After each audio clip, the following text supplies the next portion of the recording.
What is up, everybody? I am Daniel. I am Josiah. And today we're wasting our talent with Josh Folmsbee and the Crooked Roots, Part 2, right? Part 2.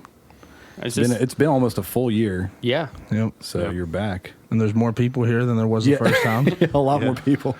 New people. They're like bacteria. They multiply. I've heard that about your band. Have you? Yeah. It's really good. Yeah. Clorox wipes are always a must. Yeah. So give us an update. What's been going on? A lot of things have changed. Now we have another member that wasn't in the band when we recorded the first time, and that would be Mr. Warren Keller. To my right, who's shaking his head. Howdy. Yeah, they can't see you shake your head on the podcast. Hey. It's not video. I got a face for radio. That's same. That's why we did this and not video podcast. Exactly. We have since released an album, an EP, I should say, because people get offended when you say album. They're like, there's only 5 songs on it. It's like, well, that's an EP, whatever. But we didn't record it in my basement, and I didn't record it myself. Although it was recorded in a basement, it wasn't me that did it, and it wasn't in West Virginia. We went all the way to Buffalo, New York to record that thing, and got it done in 3 days. That's impressive. It is. And everybody was hard-working champ when we were in the studio. Got in there and got the stuff we needed to get and got out. We ended up doing a lot more in the first day than we ever thought we would have, and actually allowed Bob and Brian to drive back to West Virginia the first day. So we got a lot done. Not a far drive either. What was it, 5.5, 6 hours, something like that? Surprisingly short. Yeah. You can be in Canada in like 6 hours. No big deal. Yep. Yeah. Definitely a change of scenery. It's like I'm impressed because we released our single back in May, and we started recording it in 2017. So one song. That just means you guys care more than we do. We actually broke up for 9 months and then came back. But yeah, so 5-song EP. Yep, 5-song album, EP. EP, whatever. Everybody gets so offended by it. They honestly, really do. Like, I have to stress that so much because some people are like, this isn't an album. But what local band really has the money to record 10 or 12 songs? Yeah. You know, you don't ever see that. And well, honestly, it's like, I said we got it done in 3 days and those 5 songs. So realistically, if we did like a 10 song, you would hope to get it done in a week, you know. That's true. But still, money goes into that. It's obviously going to be more than what we paid for our 5. But, it was a brand new experience for me because I'd never been in a studio in that capacity. I know, Warren's been in the studio before. Bob, you've been in the studio recording stuff before. Yeah, I was. I'm right there with Josh. I'd never been in a studio before. Never. Yeah. For those that can't see, that's Brian. Hey, Brian. Yeah, actually, let's go around the room real quick. Everybody, introduce yourselves. I'm Josiah. He plays the tambourine for us. Who are you people? Just so everybody knows, who we're. Yeah, this voice talking is Josh. If you hadn't. Yeah, been able to everybody tell knows who you are. Yeah, unfortunately. And I'm Warren Keller. And you play? I'm saxophonist, flutist, yeah. And I'm Brian Cross. I attempt to play bass. I almost didn't recognize you because of your hair. Yeah, I decided I was just going to grow until I got tired of it. It's a transformation. Yeah, because I think last time we were here, I think it was... You still had the buzz cut. Well, I had 1 month to go before I retired out of the service, and now I'm out. I've been out for a year, and I haven't cut my hair since. And I had long hair, and it was braided the last time I was here, too. It's a magnificent... I got my golden ticket. It's funny looking at pictures of when he first joined the band because his hair's so short, and it's like you see the change every year, He's metamorphosizing. So. I'm Bob. I'm the drummer. I hang out with musicians. I'm just a drummer. We don't know nothing. We just play with these guys. It's so subtle. I'm Bob the drummer. Bob the drummer. I don't play with musicians. I just play with them in the shower. I beat on You're a stuff. percussionist. That's your next T-shirt idea, Bob the drummer. Bob the drummer. It's his face instead of your face. It's actually, we're going to just put in big text, Bob's got tax problems, right? Not any longer. Oh yeah, and then that's another thing we got going. We just started doing our T-shirts, and we had T-shirts at one point in time. Of course, that's been probably 2 or 3 years ago, and it happened that our bass player at the time had his own screen or T-shirt press. So they were a little bit different, obviously, than what they look like now, but. My goodness, I never thought, and I said it today on Facebook, I didn't realize how many people were interested in buying our T-shirts. We had 40 people pre-order and stuff. I had $300 just in T-shirt purchases, not accounting all the labor and stuff that I had to pay for to get them done. But, it's crazy because I went from playing music with these guys every weekend and then we go and record the album. And it's like Warren had said, you know, I've been working around the clock, and I haven't like left this laptop, Chromebook, and I guess it's a laptop, but you know, I haven't left it other than, you know, having to upload stuff on CD Baby to get the music out there, and having to do the T-shirt pre-orders. It's like I've been living on a computer. I've changed shitty diapers, and I type on this Chromebook all day. You know, that's the life it's been lately. So it's been a completely different experience for me. Just don't confuse the two. Yeah.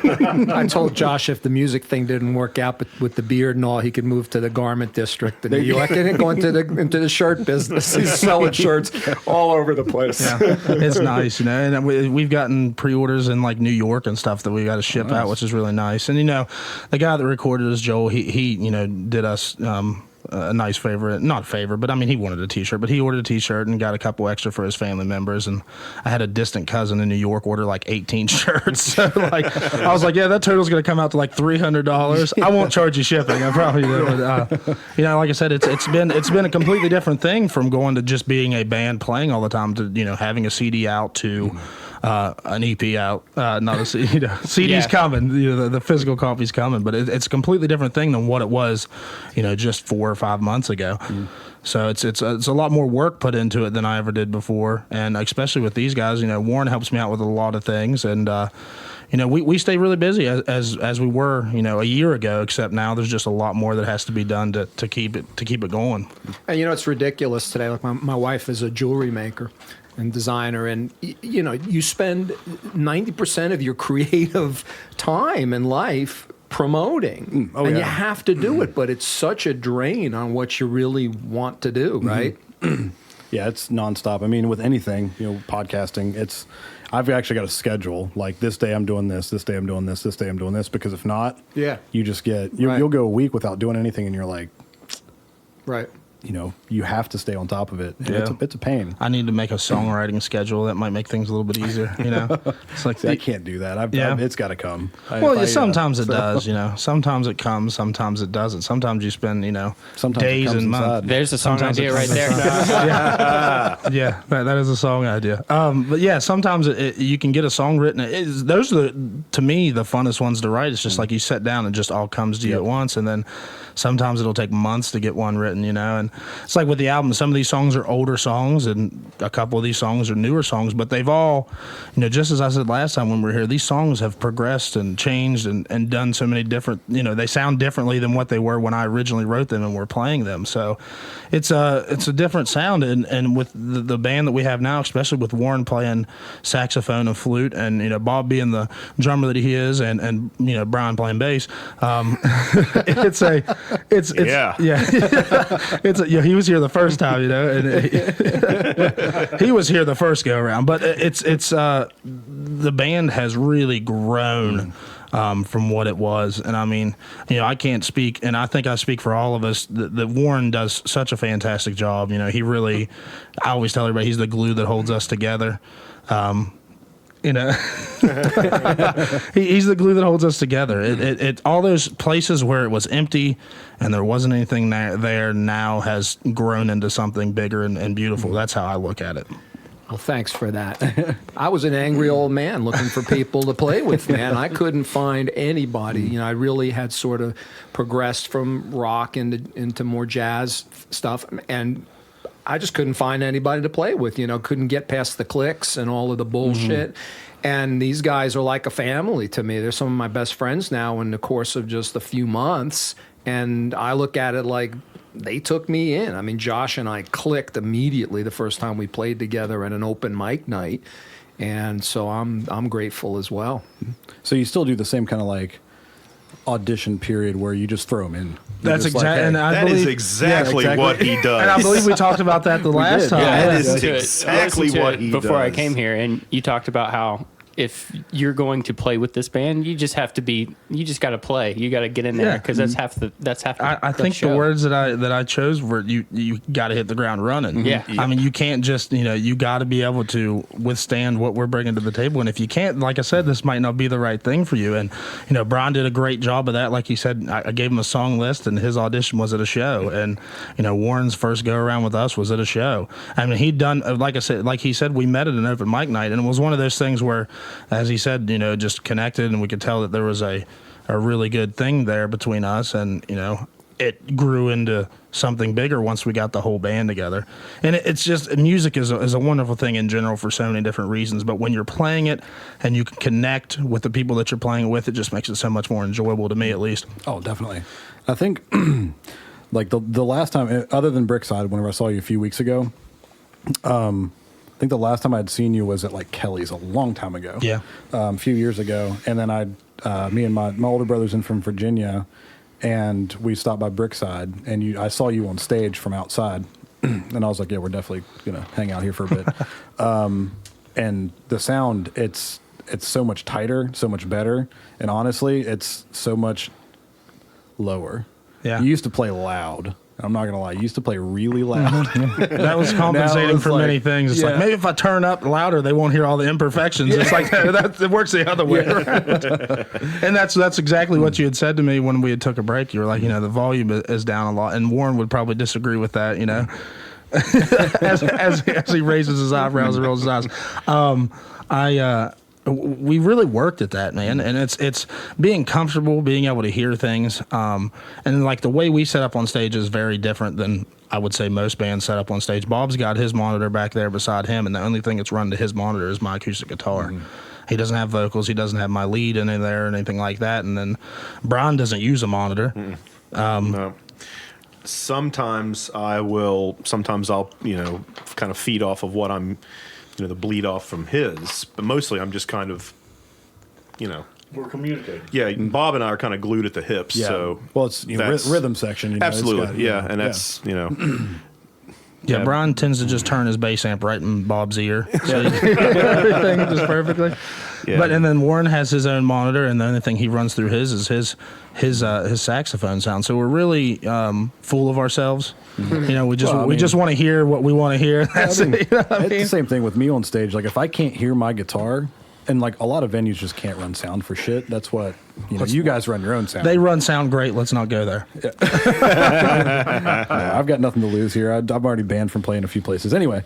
But yeah, like playing, like you have to be able to hear yourself. Like I can't play and not hear myself. Mm-hmm. Whether or not it's just something about it. You have to be able to hear yourself, and so I always have to have either, because obviously I can hear the drums fine. Yeah. But vocals and my guitar, that's all I need. It's funny because you talked about like venues having terrible sound, and the worst place I ever played that had terrible sound was the Main Street Cafe. Yeah, that was pretty bad. I don't know who was running that place, but the sound there was awful. Yeah, the sound guy was terrible.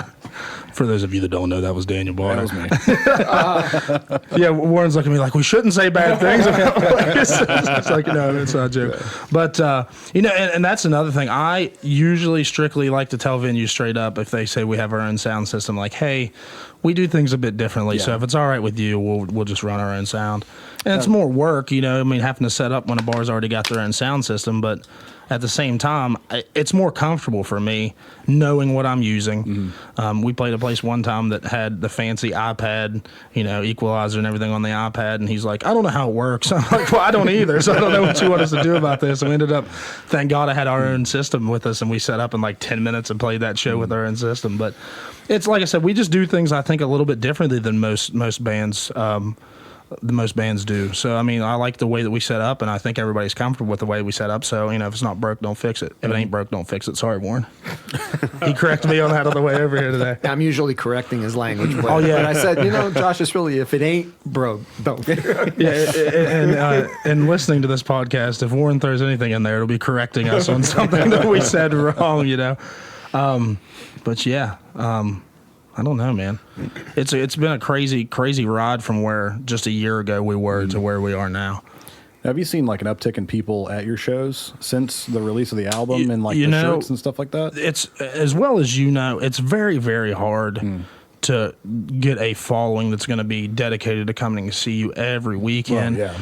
But we've met some people along the way that our good friends Jamie and Brandy, we met them at Brickside, and they've been coming to shows out the wazoo lately. Mm-hmm. And it's always nice knowing that, there's people here to hear us, but they specifically came just to hear us play. You know, that's always nice to know. And I mention them specifically because they've really, you know, supported us since they've met us. You know, they ordered T-shirts from us. They bought the album, you know, and that's something that we as musicians, as much hard work as we put into everything, it really pays off when somebody's like, you know, I'm really interested in what you're doing and I really enjoy what you guys do. Just last night, you know, the single off of the album, in quotations, EP, Ghost of You, I kind of was talking about Jamie and Brandy had came out last night to see me play, and I'm like, hey, did you have any idea what that song's about? And he's like, well, I'll tell you what it means to me. And that right there as a songwriter means so much. When somebody just takes a song and interprets it the way that they want to interpret it, and it means that special thing to them, it just, as a songwriter, it touches you in a way that, you know, I can't explain it. It's a wonderful thing. Show us on the doll where it touches you. I was gonna throw something like that in there, but I figured Brian would be the one to throw that in there. You know, it touches me in my heart. It yanks on my heartstrings. Oh yeah. All righty. Now we've offended half of your listeners. So. That's all right. Most of them really enjoy it, honestly. So they won't listen because of Folmsbee, if anything. Yeah, exactly. So. They see my name and like, nope, not listening to this. That guy. We should just put John Folmsbee and they won't know the difference. John Folmsbee and the Twisted Vines. The Twisted Vines. I'm sure you've heard that story, right? And the band has talked about that plenty of times, too.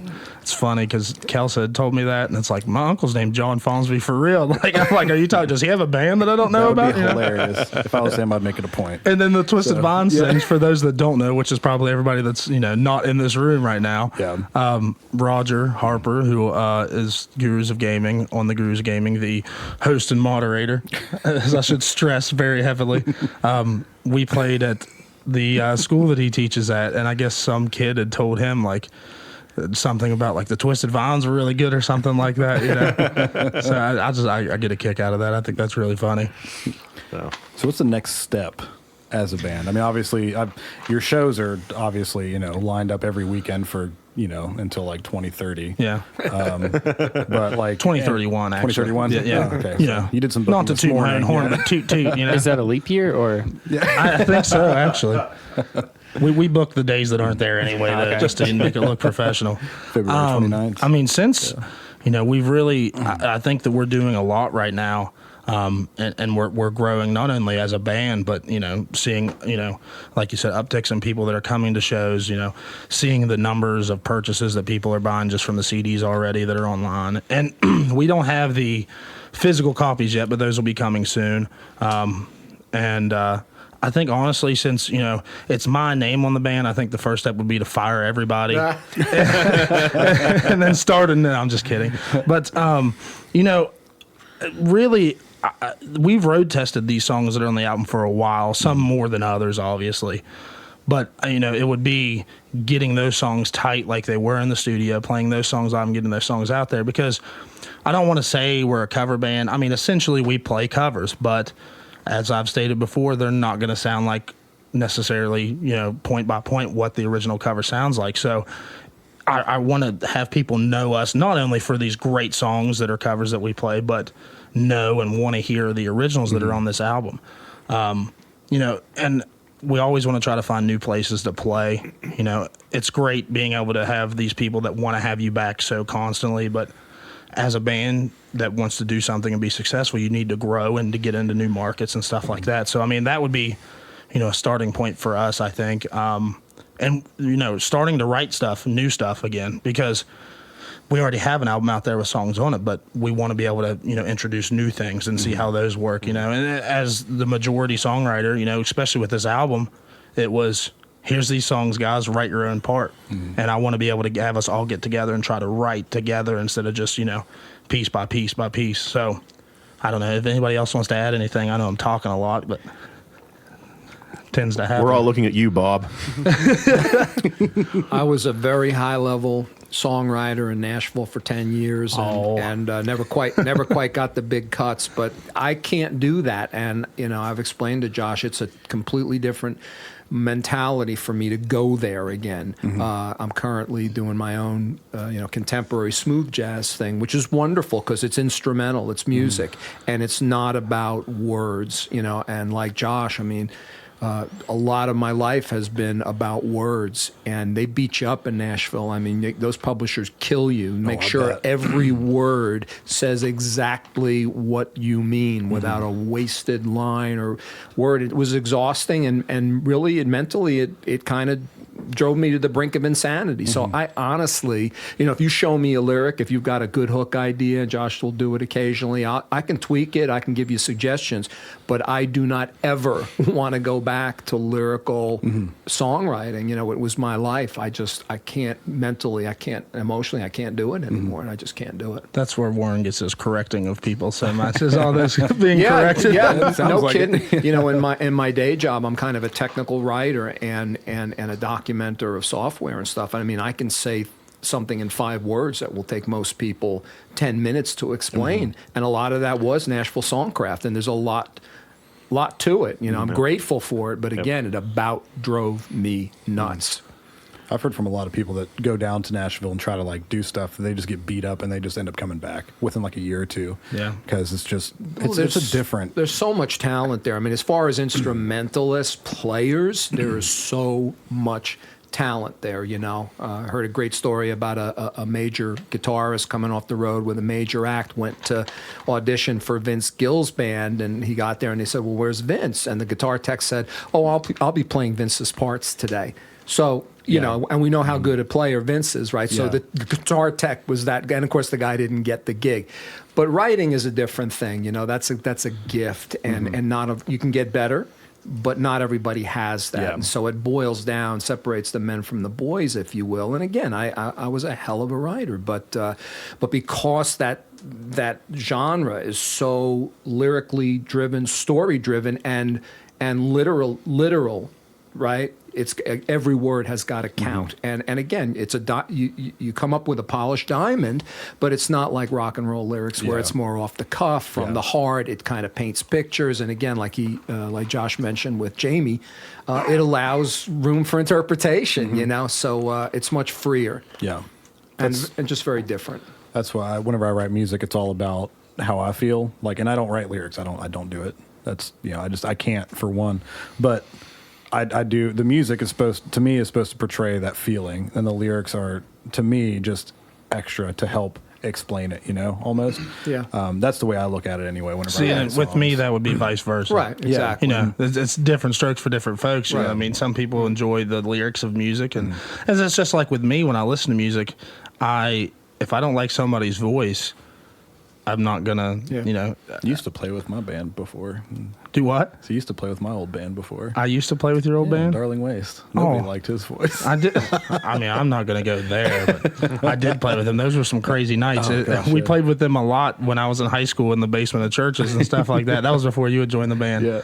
But like I said, with singing, there's so many great, popular bands out there. I won't mention anybody's, band name specifically because I feel like certain people get so offended, oh, you don't like that band, then I don't like what you're doing, But the music, I think, is so great, and then these singers will come on, and like I said, not to name any names, but it just completely throws me off, and I don't want to listen to it. And as a singer, and myself too, and as a singer's singer, and I am and was, that's everything. Sometimes, and that's the great separator too. You tour the country, you're on vacation, whatever it is, and you hear music coming from a club, or you walk in a club, and the band is, often musically capable, but nobody can fricking sing. Yeah. I'm talking like nobody can sing at all.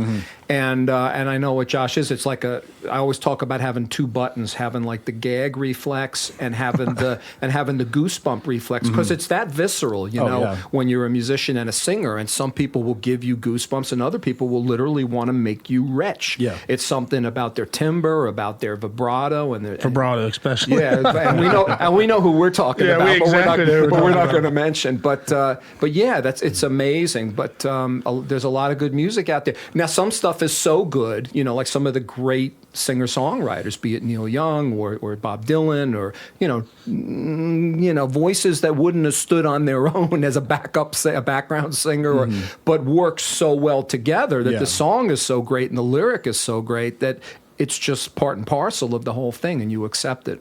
But yeah, a voice can absolutely change the whole equation. Mm-hmm. I mean, whenever we went through a vocalist switch, and that in itself really changed changed the whole band, the style. Yeah. It went from like almost like an alternative pop punk to alternative rock. Like it completely changed just because the two different singers. Style of singer, you know, like our new singer's got a better range, as the old guy was more like a Green Day style, punk singer. So and it's like, I don't think I'm a terrible singer. He's a great singer. Oh, I appreciate it. He's a great singer. Top 5 all time. As I blush under this beard over here, but to bring the studio aspect back up, it's like I'd never been like in a studio and had to be so serious and try to get everything on. It's like I'd recorded the acoustic stuff in the day, and I'm like, yep, that'll work, and it wasn't where it needed to be. And especially with Warren. Warren is very OCD and perfectionist. A perfectionist. I was going to let you say it. That word was in my head. Perfectionistic. And you want, we have vocal tuning today and some good stuff like Melodyne, but you want to nail as good a performance as you can, and as many takes as you can too. Like, I mean, you can never have too many, and that's especially with vocals. Yeah, that's what I was going with was being in the studio. I'm like, that'll work, and Warren's like, well, we need to fix this, we need to fix that, and that drove me to try to be better and try to improve, which was, like I said, it was a completely different thing that I hadn't experienced before. And I'm happy 100% with what we accomplished there with the songs that we got done. Joel did a fantastic job, recording, mixing the album, making everything sound good. I mean, we went up there and he had asked me what kind of drum set is your drummer bringing, and what did you bring to record with? I brought my Star Classics. And what are they made? What are they made out of? Well, I think they're birch. Birch. And he was like, well, what's this drum made out of? I'm like, birch. He's like, I'd never worked with that before. So I was like, oh, I wonder what this is going to sound like. And Bob went in there, and we started by doing rough takes of guitar and bass. That way Bob had something to play with. And he had the drum sounding fantastic right off of just not messing with anything, just the plain recording of the drums. And it's like, this is really going to be something good. And I'm not going to speak for everybody else, although I think that I can. I'm really very happy with what we came out with, and I think that we accomplished what we wanted to accomplish with the 4 or 5 songs that we did. So and just real quick for the record, it's Joel Prue, and that's PWS Studios. Outside of Buffalo. Yeah. Tonawanda. Yeah, although it is Prue, the UL and the L and the X are silent, right? French Canadian, the Proulx. Yeah, I spent the longest time not wanting to say his last name out loud because I was like, Proulx, And Warren one day is like, yeah, it's Prue. I'm like, oh, that makes sense. That little alien guy from Superman, Mr. Mixablitz or something like that. Yeah, Proulx. Yeah. So it sounds like that Warren's addition to the band is not only his musical talent, but he's brought a level of professionalism. Oh, absolutely. And that was not there perfectionism. before. Thanks, and Daniel. Well, it's just like you said when you went to the studio, and you're like, okay, yeah, that's fine. And then Warren's like, no, we're going to do that better. Yeah, these guys are all pros, and they're all terrific. Not just pros, all pros. Yeah, but I have a producer's ear. I listen hard and I listen deep, and I want things to be right. And except when it's called for not to be right, because rock and roll's got a lot of imperfect stuff that makes it great. And that can take your recording to the next level, and your live shows have now started to evolve as well. Yeah. I mean, you would know if you would come see us, Josiah. But I watch you on Facebook every night. Thank you. There's an aspect of recording too, like doing things and trying different things that you might not have tried before, just to see how it sounds. That's a nice thing. And a lot of times, like with our stuff, it'll change in the studio, and then we play it that way live now. It's great. Well, and that's another thing. I was never used to having somebody tweak and try this, don't try this, do this differently, until Warren had joined the band. And at first, I don't want to say standoffish, because it wasn't like, fuck you, Warren, we're not doing that. But it was like, I wasn't used to that. So I'm like, well, I wrote it this way. This is the way it's supposed to be. He's like, well, just try this and see how it works. Yeah, we're going in the studio, and it's like, okay, so Ghost of You is 13 and a half minutes. Let's try to make this into a pop single, a radio friendly. So, we arranged 2 of them for sure, Ghost of You and Come Inside. And man, again, it's a different entity. You have fun playing the jam live, but man, to nail a verse and a chorus and really make it speak is special. There's a lot of bands that are great live, and they just can never get that in their recording. Yeah. Oh yeah. Yeah, and vice versa, right? Yeah, exactly. A lot of great records over the years. Bands are horrible outside good. of the studio. Yeah, and that's another thing is like us being a jam band, a lot of these songs that we're going to do are upwards of, half hour long. No, I'm just kidding. But like 15, 20 minutes. I'm sure we've played songs in the past that's been a half hour, and Bob's sitting back there and like, can we play something different? This is the same beat the whole damn song, Afterwards, there's a pile of wood shavings back there. Yeah, I'm not the one that breaks everything anymore. Who the fuck was back here making cabinets? No, just Bob. Oh my goodness. But it's yeah, Bob's pretty crazy when it comes to the stick breakage. It makes me feel better about myself. Your strings. I found his tip in my bag the other day. Wait a minute, that came out wrong. Yeah. I was going through my gear bag the other day. I found a shredded drum tip. I'm like, well, you'll notice that when we recorded the CD, I cut it way back. I wanted it to be simple, stupid, basically, to bring out everything that everybody else was doing. Yeah. I think I definitely can say the same, because again, these guys will tell you when I'm on stage, I tend to pull a lot from John Paul Jones, Steve Harris. I mean, if you look at who I thank in the album, it's Geezer Butler, John Paul Jones, and Steve Harris, the 3 greatest bass players who ever drew breath, in my opinion. And very opinionated, Brian. Oh no, not at all. But I have a very I came from classic rock, metal, things like that. So I enjoy where the bass is also kind of a lead instrument as well as a backing instrument. Well, when we get in there and we start playing around with it, Warren kept saying, "Now back it off. Do this, don't do that. Do this." And I have to admit, there was a split second where I was like, "Fuck, Warren, I'm gonna have no meat on the bone." Now I've listened to it, and again, I've never been in a studio. Warren's been in a studio. Bob's been in a studio. I'm a neophyte, so I'm like air traffic control. He's, I'm coming in foggy weather. He's talking me down, and it came out beautifully. So Warren, again, producer's ear, man. Fantastic. Cool. Yeah, Fantastic. a lot of times, especially with bass that I've noticed in the studio, like live, great, like go crazy. But in the studio, sometimes less is more, especially with like that low end in that mix. Just instead of playing a million notes that sound like nothing, just crack the ribs with an E chord and move on. Yep. So that's and I heard that on the album. The first time really when I heard when we got the Come Inside what was the first one that Joel sent to us, the first finished product? Well, you would come inside after everything else. Well, yeah, absolutely. I mean, that's just how I am. But that's, but hearing the bass stripped down, and hearing it stripped down, but very meaty. Yeah, that for me was, And it's like we had rehearsed pretty heavily, as much as we could, with the band before we had went up to. Is that 2 times? What are you doing, Bob? What are you doing, Bob? Twice. Bob's like, I'm out of here, peace. But okay, so we recorded heavily 2 times before we went. And it's like we had laid out what we wanted to do, and we got up there, and some things had changed a little bit, and some things, stayed the same. And it's like one thing that I always catch when I listen back to the album is in Ghost of You, when that first bass line comes in, the dun dun dun dun dun, it ear pleasing to me. It catches me every time that I listen to that song, and I listen to it a lot on with the volume all the way down on repeat, so we get our money from Spotify.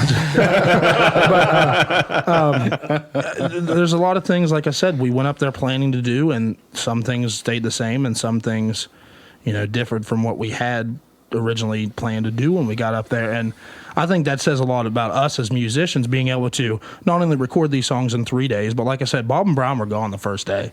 The rest of the 2 days, it was Warren and I up there. And it was kind of like, Warren and me. I'm thinking sooner or later Warren's going to come with me come to me with an idea and be like, I was thinking we might change the name to Warren Keller in the Crooked Roots.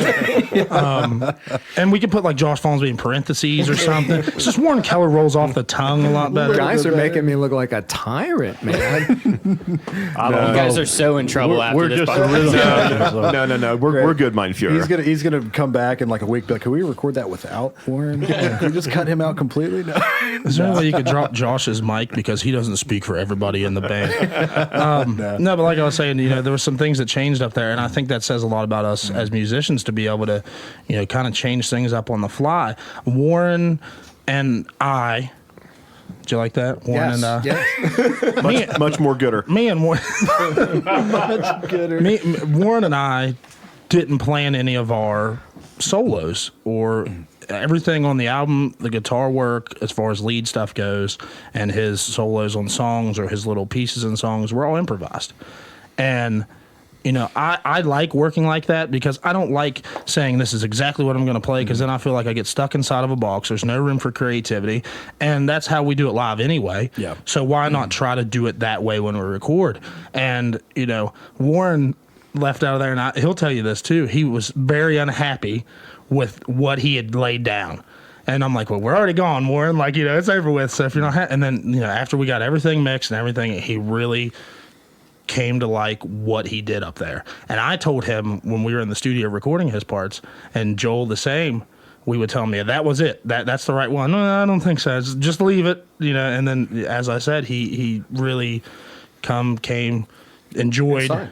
Yeah, come inside. He came inside. He really enjoyed what he had done up there. And it's just like with the lead work on the guitar, there was some things that I was like, I could probably do that better. And Joel especially, and Warren too, were like, no, let's leave that. That sounds good. Mm-hmm. And it's another thing with the studio. I don't want to, give our secrets away too much. Not that they're secrets, because anybody in the studio knows that you can do it this way. But, originally I had taken all three of my guitars up there, my Taylor T5, my 410, and my Epiphone Swingster. And I used the Taylor 410, and that was it. Oh yeah, that's all you need. Well, Taylor's great. Joel had a PRS up there that I used for a lot of the lead work, and a Fender Strat with humbuckers in it. Yeah. And Warren thought it was funny. I am a huge fan of guitar players such as David Gilmour, Jimi Hendrix, who all played Strats. I hate the sound of a Strat. That's all I use. When I'm playing Love it, the Strat. Well, it's like Telecasters. I absolutely hate Telecasters. I don't like that twangy sound. But with today's technology, you can make a guitar sound like any other guitar in the world. Yeah. But this Fender had a humbucker in it. It sounded great. Well, we tried running through an amp, and it just wasn't working. Joel just plugs the cord into his interface there, and he's like, let's try this pedal out. Let's try this amp out. And it's just like, it blows my mind because I'd never seen that before. Just clicking a button and making this guitar sound this way, And now I'm trying to like mimic my pedals and make it set up to where it sounded like on the album. And it's a really tough thing to do because everything on the computer is a Just just get yourself a click of Kemper. a button. Yeah, well, if you got the money, anyway. well, I don't. Yeah, well, We're struggling musicians, Yeah, I know. Believe me. Buy our T-shirts. Buy our T-shirts, exactly. But the studio was a big thing for us. Finally, and I talked about it the first time that Brian and I were here. Brian and I did it again. And that's another thing, man. Brian and Warren being in this band, I learn new words every day. I went to South Harrison, Well, yeah, we could tell. All right, Emmanuel Christian over there. That was heritage, okay? My bad. But I learn new words every day, and sometimes they'll say something, I'll just nod my head, and then I'll turn my back and get on my phone and go to Google and pull the Webster's out on the phone and find out what they're saying. But Josh is, in my experience, typical of probably 3 or 4 guys that I've been with over the decades, as lead guys, as writers and singers. And there's just a native intelligence and a native brilliance. I shuddered perhaps to use the word savant, but you know what I mean? It's just, but just how do you spell that? I'm going to go with the word that typically precedes savant. Proceeds. But no. I love you, babe. Honestly, just way beyond the education. And again, a guy that's kind of anal about spelling and writing and all of that bullshit. At the end of the day, these guys have this native brilliance, man, and it's beyond their education. And they might not be able to. And he's not Josh. I'm not bringing in on this, but I've known guys that could barely write, barely spell. Warren, are you in another band or something? Because I know you're not talking about us. Are you? He's talking about me, Brian. Oh, I'm okay. listening very heavily.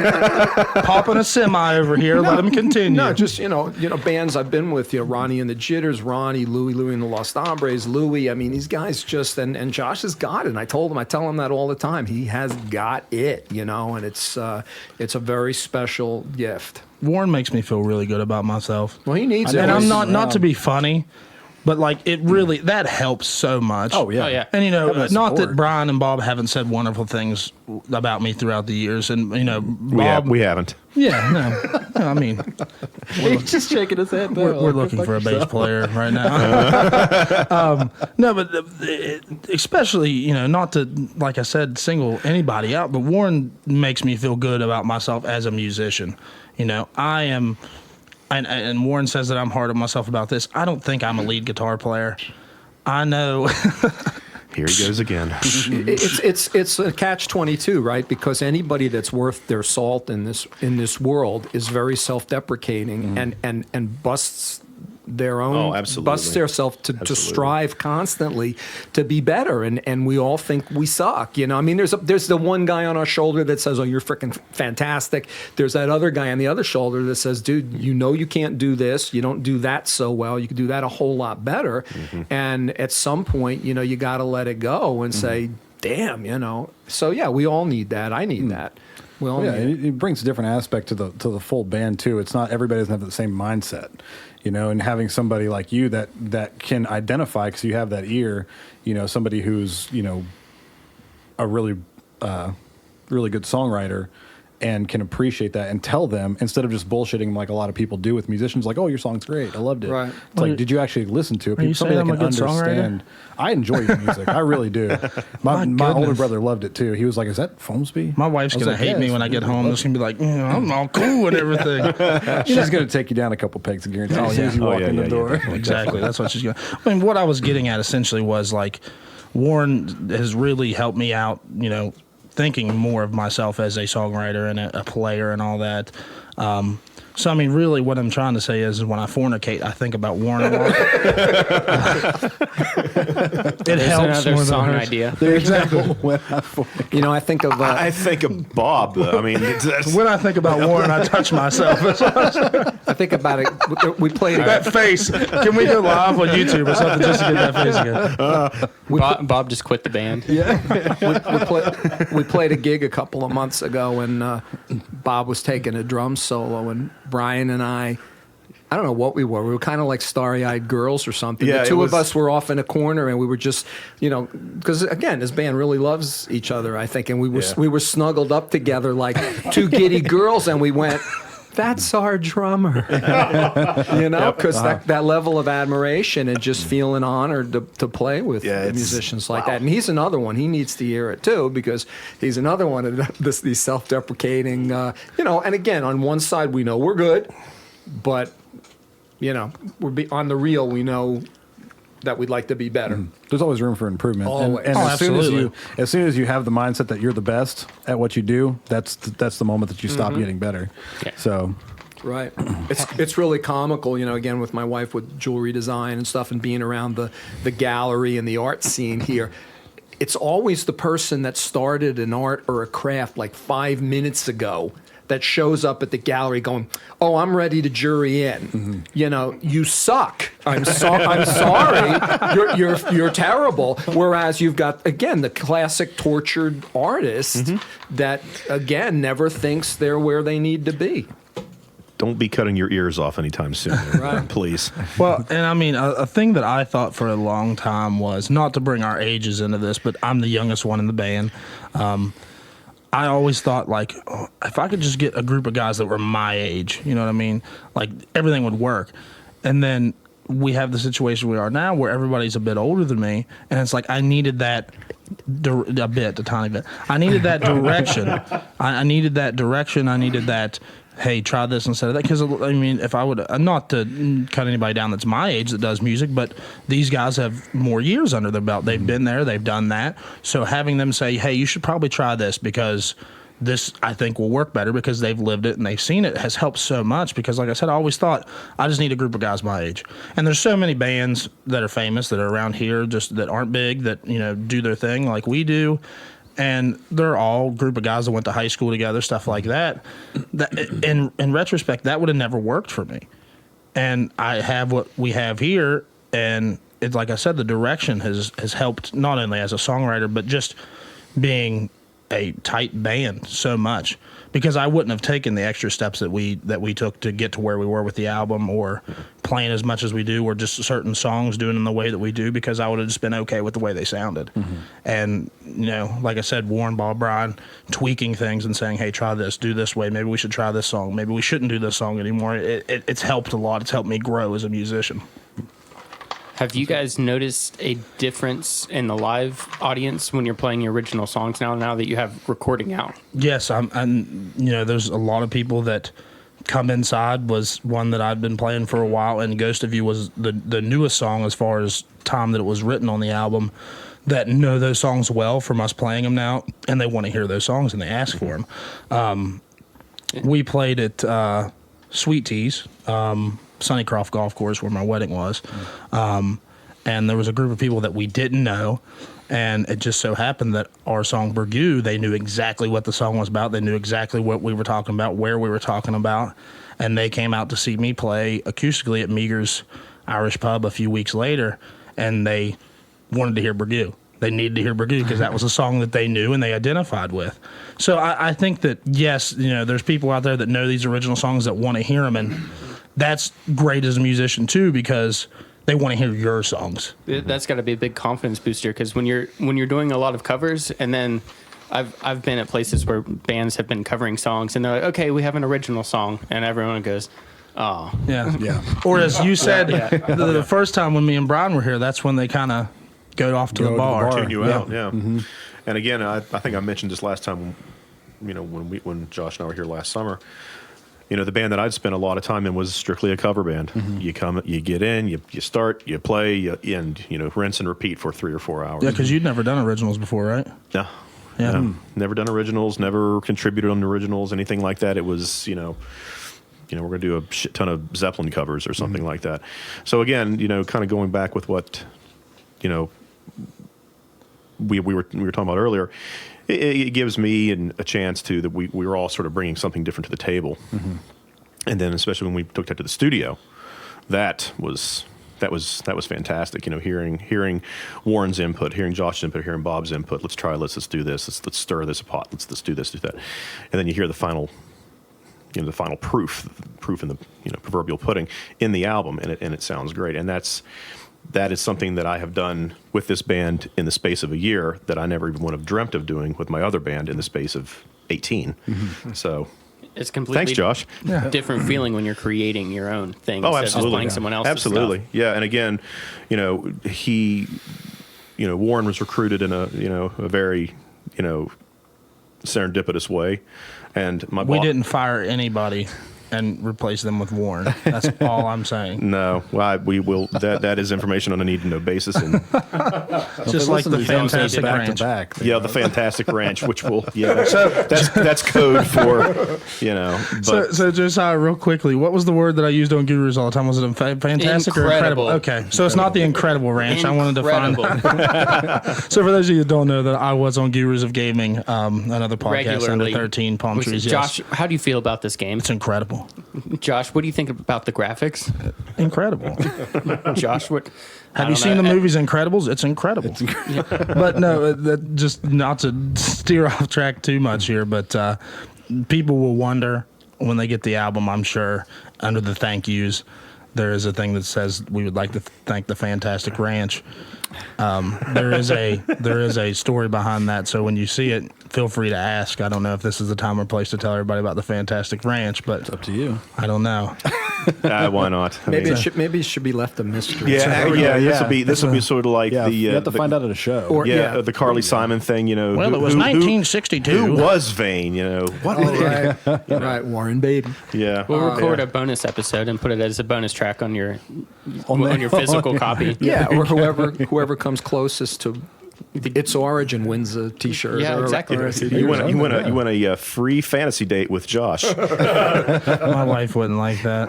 It's just a fantasy date. Nobody would like that. It's just a cardboard cutout. Wow, Josiah. Wow. My wife would listen to this, not that she will, but she'd be like, he's totally wrong. Or she could say he's totally right. Tune in next week when we'll hear Josh say, Incredible. I really think what we have out, though, the album is incredible. But Fantastic. yeah. Oh my God! Are you guys in it? It's a fantastic ranch with a fantastic band on it. Oh my God! But as Brian was talking about earlier, we bring so much to the table individually. Warren with his multi-genres of music background that he has. Brian, listening to metal for years and playing in a rock cover band, doing some heavier style of stuff. Bob was in Texas playing country for a long time. Is that right, Bob? We don't know where Bob came from. We don't ask. Well, I grew up in Morgantown, Osage actually, and I played in a band there when I was 10 years old. Played First Nightclub, Morgantown. Yeah. And I've been playing ever since. 54 years behind a drum set. Damn. I talked to Josh. First time I ever talked to Josh, he said, "Well, couldn't you play?" Well, we just have to put it together and see. And I told him how old I was, and he's like, "Well, this son of a bitch can't." Until we met, we played Kelly's. It was our first show together, and been there ever since. And the rest is history. What that been 2.5 years ago? Yeah, so I think my exact words were, "This son of a bitch can't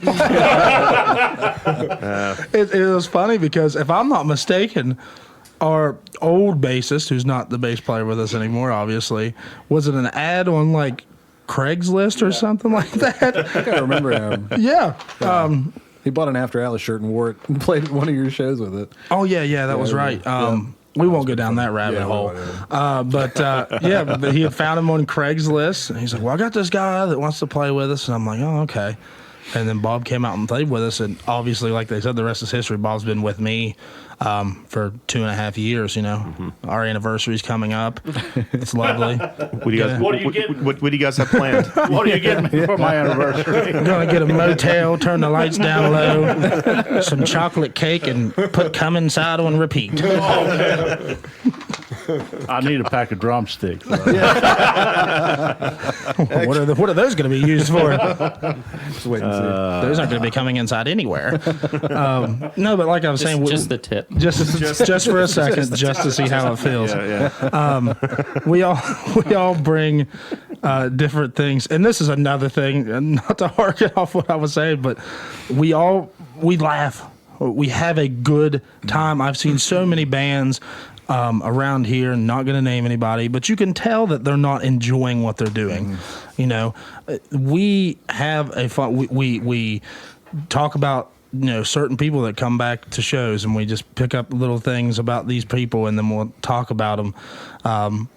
We laugh about things. We have our inside jokes like the Fantastic Ranch. We have a good time doing what we do, and like I said, I see people play, and you can just tell they would much rather be doing something else. I never understood over music. There's something about music, right? It's like you fall in love with your band. I mean, every band I've ever been with, I loved Definitely my bands. It's so bonding, and it's hard to understand that somebody couldn't. It also blows me away that that a musician can have racial prejudice when it's. I mean, maybe I shouldn't go there, but you know what I'm saying. It's like, you love the roots of that music, and let's face it. And they're crooked. But to have anger or prejudice or any of that is just a mind blower to me with a true musician. I mean, I love these guys. I've known them for less than a year, and they're amongst my best friends. Warren's got such pretty eyes. We got pretty eyes. A lot of people don't understand that bond that you form with the band. And it's like prison. It is, honestly. Like, that's a really good, because like everybody's in less soap though. I don't know. Less soap, more spit. You should see my band's chat. Like, we're so comfortable with each other that it's ridiculous. Yeah. Like, if you can't be that way with your band, then if you're too uncomfortable around them to do, I mean, anything, and it's not like, anything weird or, I mean, sometimes it gets really not shaving each other's back. Yeah. I mean, honestly, like I actually, shaved my drummer's head and trimmed his beard up for him and everything a few years ago. So it's that kind of band. Yeah. I mean, you just, the bond between a band, like, if you haven't been in a band that's been that way, then you're doing something wrong. And it's interesting though, because I bet you most bands, most famous established bands, started out life that way and wound up, hating each other it's like a marriage. And really, I think that the money and the power thing is the great screwer-upper, right? Once that enters the room, especially when you didn't lay any groundwork, and we haven't, like, oh my gosh, the song's now a hit. Well, I co-produced it, I arranged it. I shouldn't not, you know what I'm saying? It's like you don't talk about that stuff, and that really becomes the thing that blows up a lot of bands. And of course, put women in there, and at least in the old days, some drugs, and add that to the mix. In the old days, what are you talking about? and you could see where it blows apart. But those guys, I'm sure, all loved each other. Be it the Beatles, the Stones. I mean, it's just a natural thing to fall in love with your band. And like I said, you can tell some of these bands aren't enjoying maybe what they had once enjoyed so much. I watch Dave Matthews Band on stage, and I'm like, these guys love what they're doing, and I want to love what I'm doing, and I love what I'm doing. Yep. Bob, are you going to say something, Bob? Yeah, I'm going to say something. I got something to say. Well, when you play music and you play 3-4 hours, if you don't walk off that stage dead tired and can't hardly move, you're not doing it right. I do that for 30 minutes, and I can't move after. I play as hard from the first downbeat to the end of the show. Yep. And I'll tell you, I do. Yeah, he's not joking. And, that's the way our drummer is, man. Like, I'll be I don't so know tired I can't hardly load my equipment. I think I compared Bob to James Brown, the hardest working man in showbiz the last time we were here. Like I said, there's piles of wood shavings back there. And I've just got broken strings all at my feet. And it's just like, what the hell happened Which here? is the worst. As a venue owner, that's the worst. Well, I wouldn't know. Clean off your carpeted stage. Yeah. Drummers. Well, the people last night. I just left it there for a while. I was like, yeah. The people last night aren't going to have a fun time cleaning up the 8 broken strings that I had. I used to clean up your strings all the time too. Yeah. I know how that is. Well, I left those there for you. I figured you might, If you look really closely, they're signed. Yeah, exactly. They're signed. I figured you might be able to hold on to those and sell them for money one day or something like that. Yeah.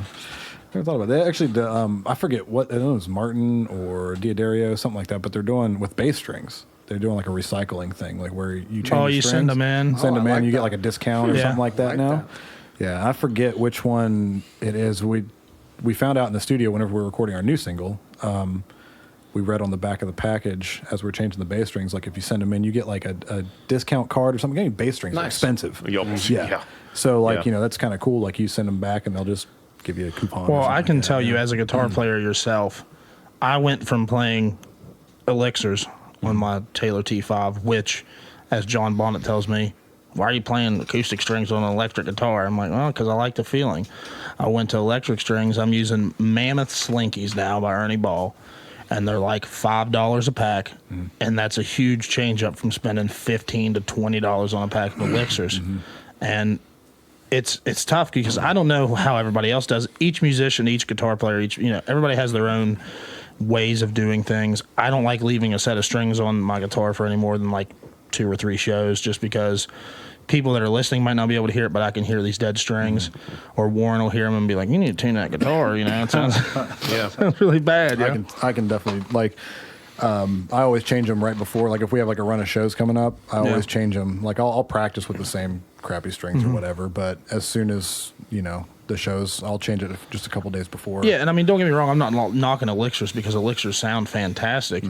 But when you play as much as we do, yeah, they sound incredible. When you play as much as we do, I don't know that it's necessary for me to buy that expensive of a string because I'm going to change them anyway. Especially if you're snapping your strings. Yeah. And it's gotten a lot better than what it once was. I think me switching to the electric strings has really helped me a good bit. I mean, I still break them from time to time. And that's another thing that I've realized. Being able to hear myself a lot better, having a monitor in my ear, not in ear, but, off to the side close to me. it allows me not to play so hard, whereas I was compensating for not being able to hear myself, so trying to play it as hard as I could to be able to hear. That has helped me out a lot too, with keeping strings on my guitar, not all over the stage. So it's essential, as a lead vocalist. I mean, for years, no monitors and crap monitors. I pushed and pushed and pushed. I got a huge voice, but I pushed and pushed. And even with sax, it's like if you talk, Daniel, about hearing. It's even more than hearing. It's like you actually got to have to feel your tone and stuff. And if you can't get that, you just keep pushing and pushing, whether it's breath or whether it's wrist or whatever it is. So yeah, it's crazy not going up there being able to hear well. And that's why I'll be deaf one day, because earplugs don't work for me. I get frustrated. It took me a while for earplugs. I actually can't use them.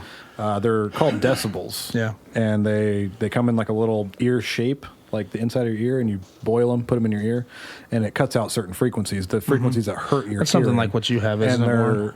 they're great. Similar. I love them. I can't play without them. I may try those. It's very difficult, for me, again, as a horn player, all the stuff you're doing with your throat and your mouth, you're feeling that, and you hear all of that stuff when you're blocked with plugs. Yeah. And I don't like it, and your tone sounds awful. But again, we got the hard man here who hits the cans amazingly hard, and it's difficult.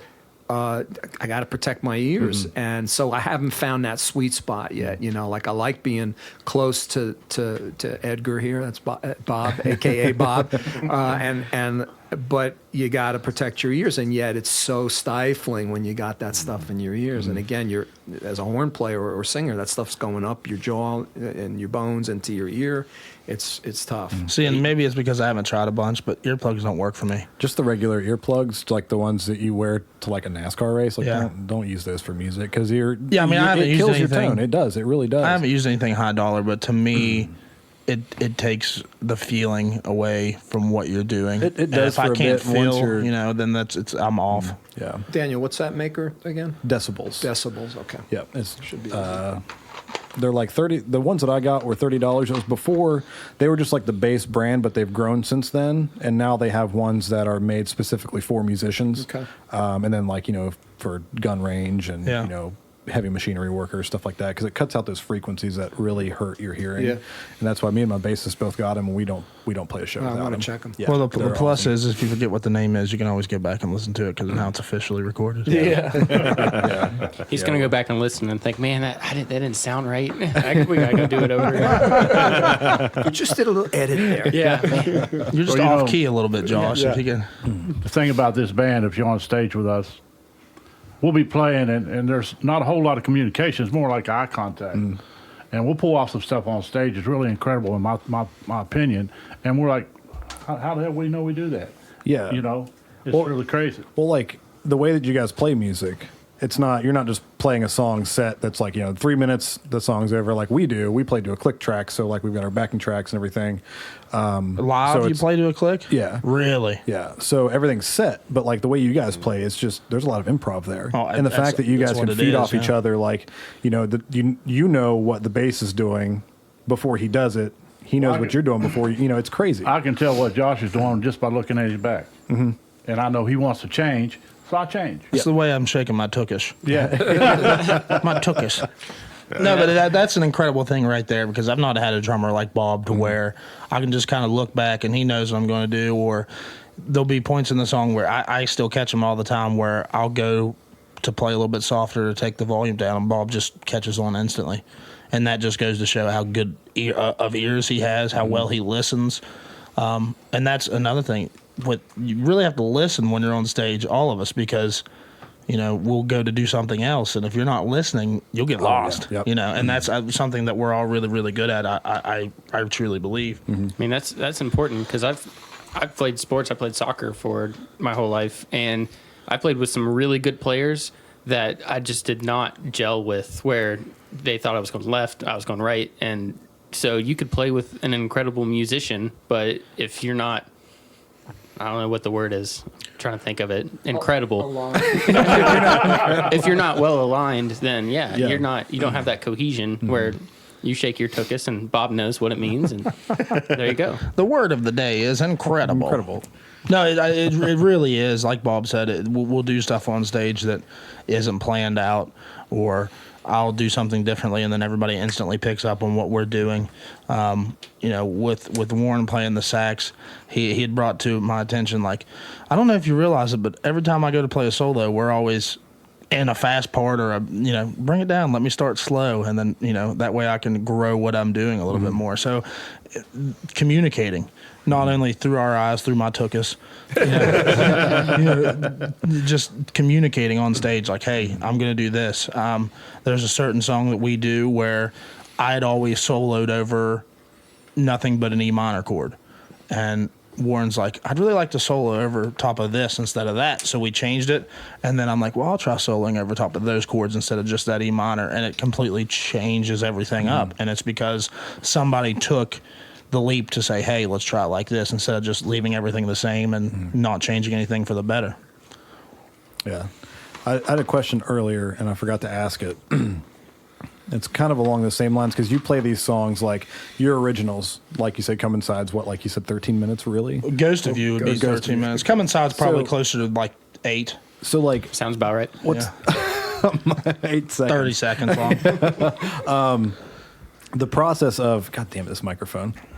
The process of taking a song like that, that's like 8 or 13 minutes, and with the 2 times that you guys rehearsed before the studio, how did that go in the studio, making that a radio length song? Well, we were prepared for it in a way.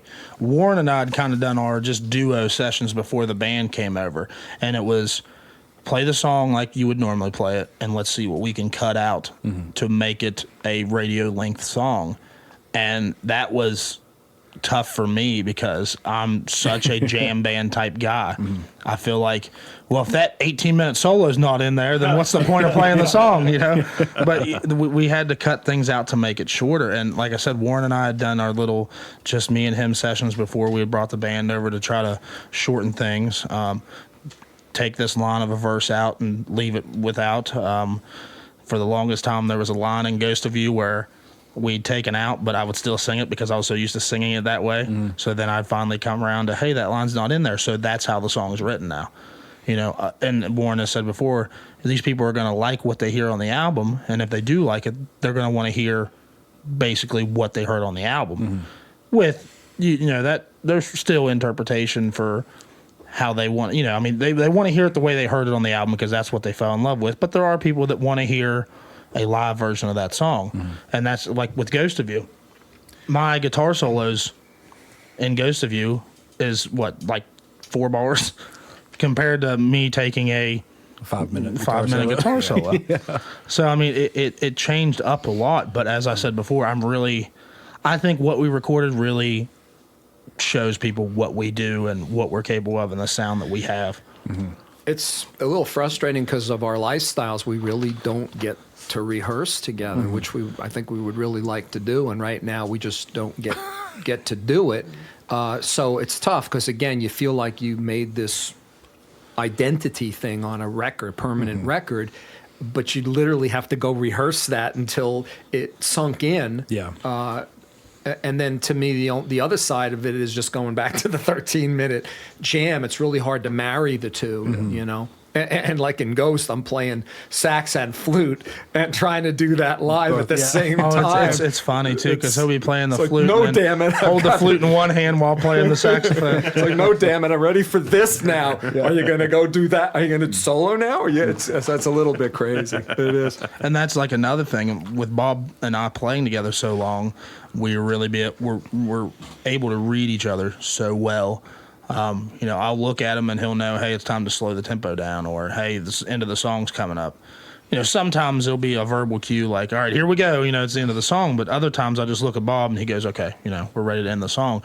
Warren being the newest addition to the band, we have a great connection in that way, but we're still trying to improve that, always knowing like, hey, all right, he's done with his solo. I don't want to step on his feet and cut off something because I don't know what's going on in his brain. we gel well, but at the same time, I don't want to step on his feet while he's trying to play a solo and vice versa. I think I've said it before, but this is a perfect opportunity to say it again. To me, you're the leader, Josh. I'm always looking to. Well, my name's on the goddamn band. Yeah. but in all seriousness, I'm always looking to defer to you. I'm always trying to see when are you going to solo. All of that Every stuff. song. And so it's frustrating sometimes in a live situation. I've got lights in my eyes or he's slightly behind me and I can't see him. And boy, it's like cutting your you-know-what off where... You know what? I really... Know what, Warren? What are we cutting off here? I really... But just know that I'm always ready to defer to you. But it's very hard to find that middle ground between either just being a jam band or being a band that can go in and nail a 3.5-4 minute song in the studio. It's very hard for me to marry those two again, unless you had the luxury of rehearsing and saying, no, this is the way we're going to do it, pretty much, except for perhaps an extended solo type of thing. Yeah, because still in my heart, when we play live, I don't want to play these 3-minute versions of these songs. I want to be able to cut loose and do these solos the way that I hear them. But like I said, before, there's going to be certain people that don't want to hear that, like the lady at the Strand.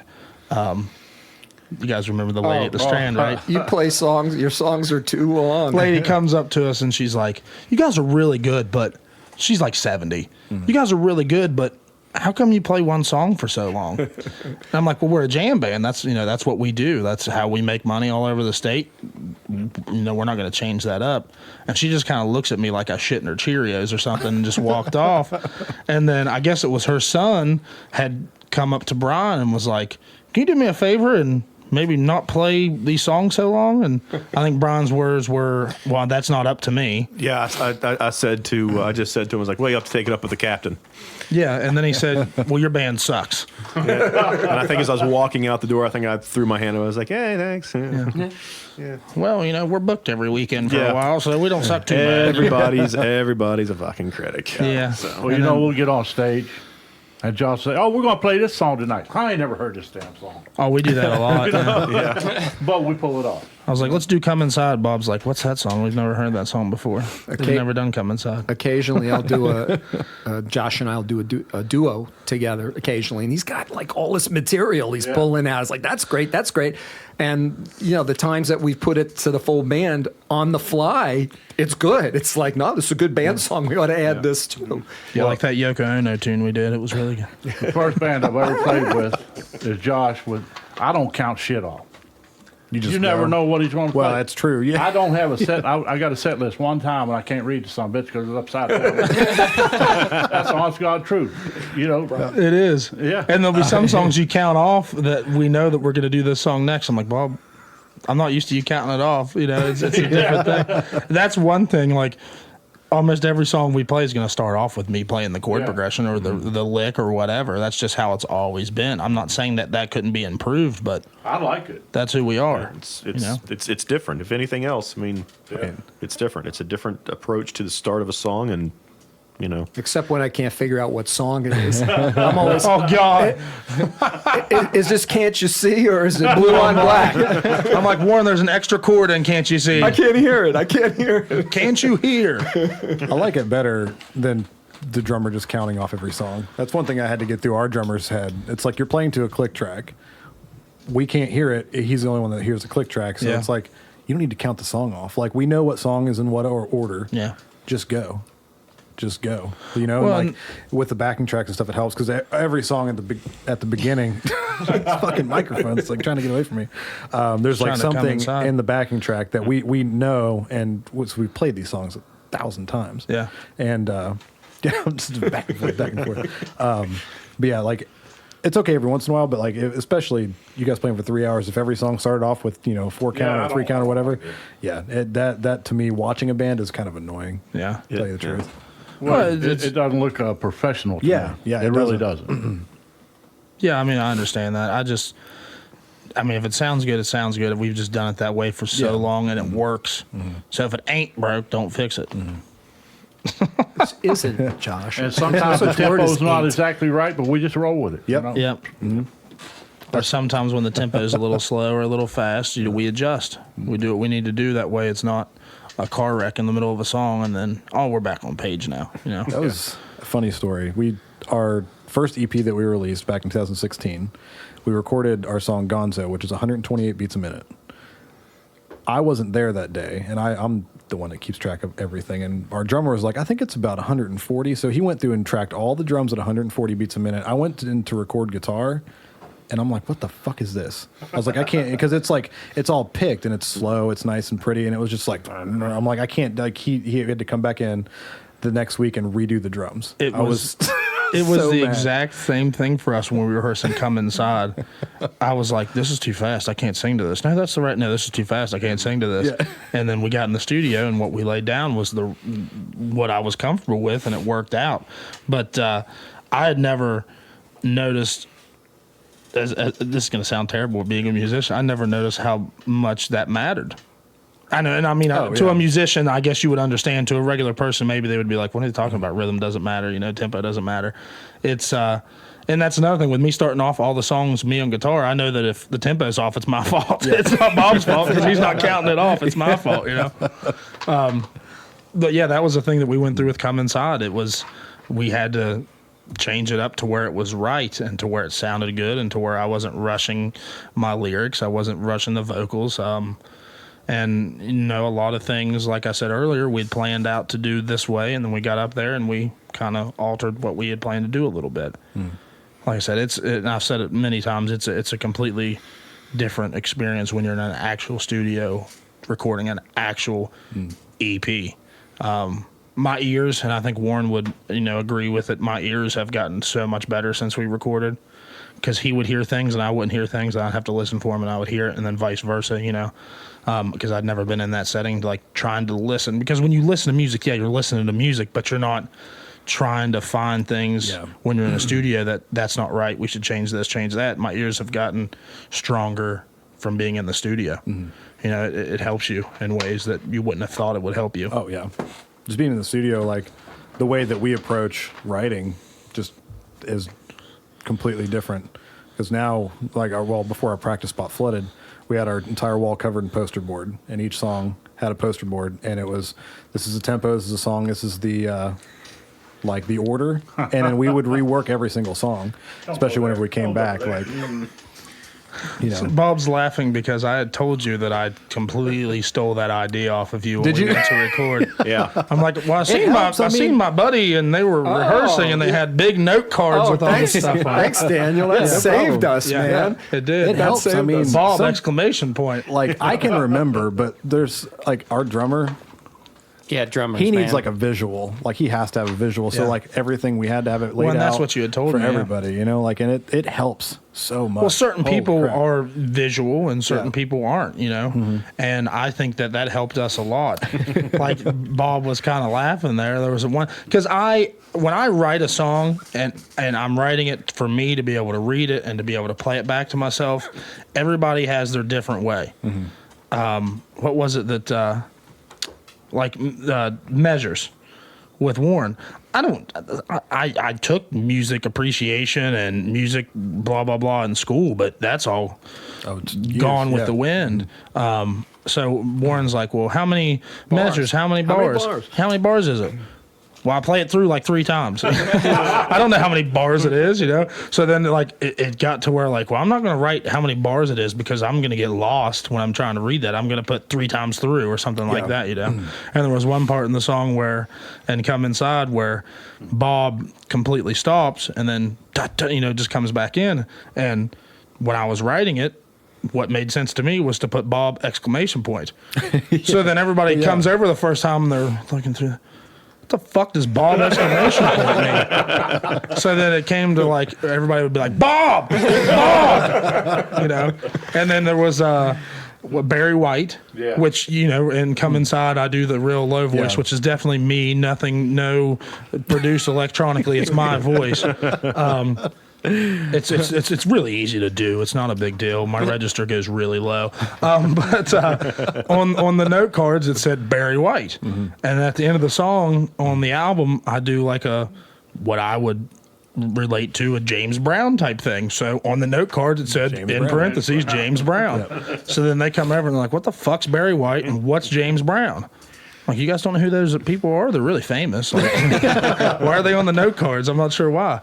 But like I said, I read things differently as everybody does, and I write things down differently. It's just like with the bars thing. I don't know what he was talking about. I don't know how to count bars out.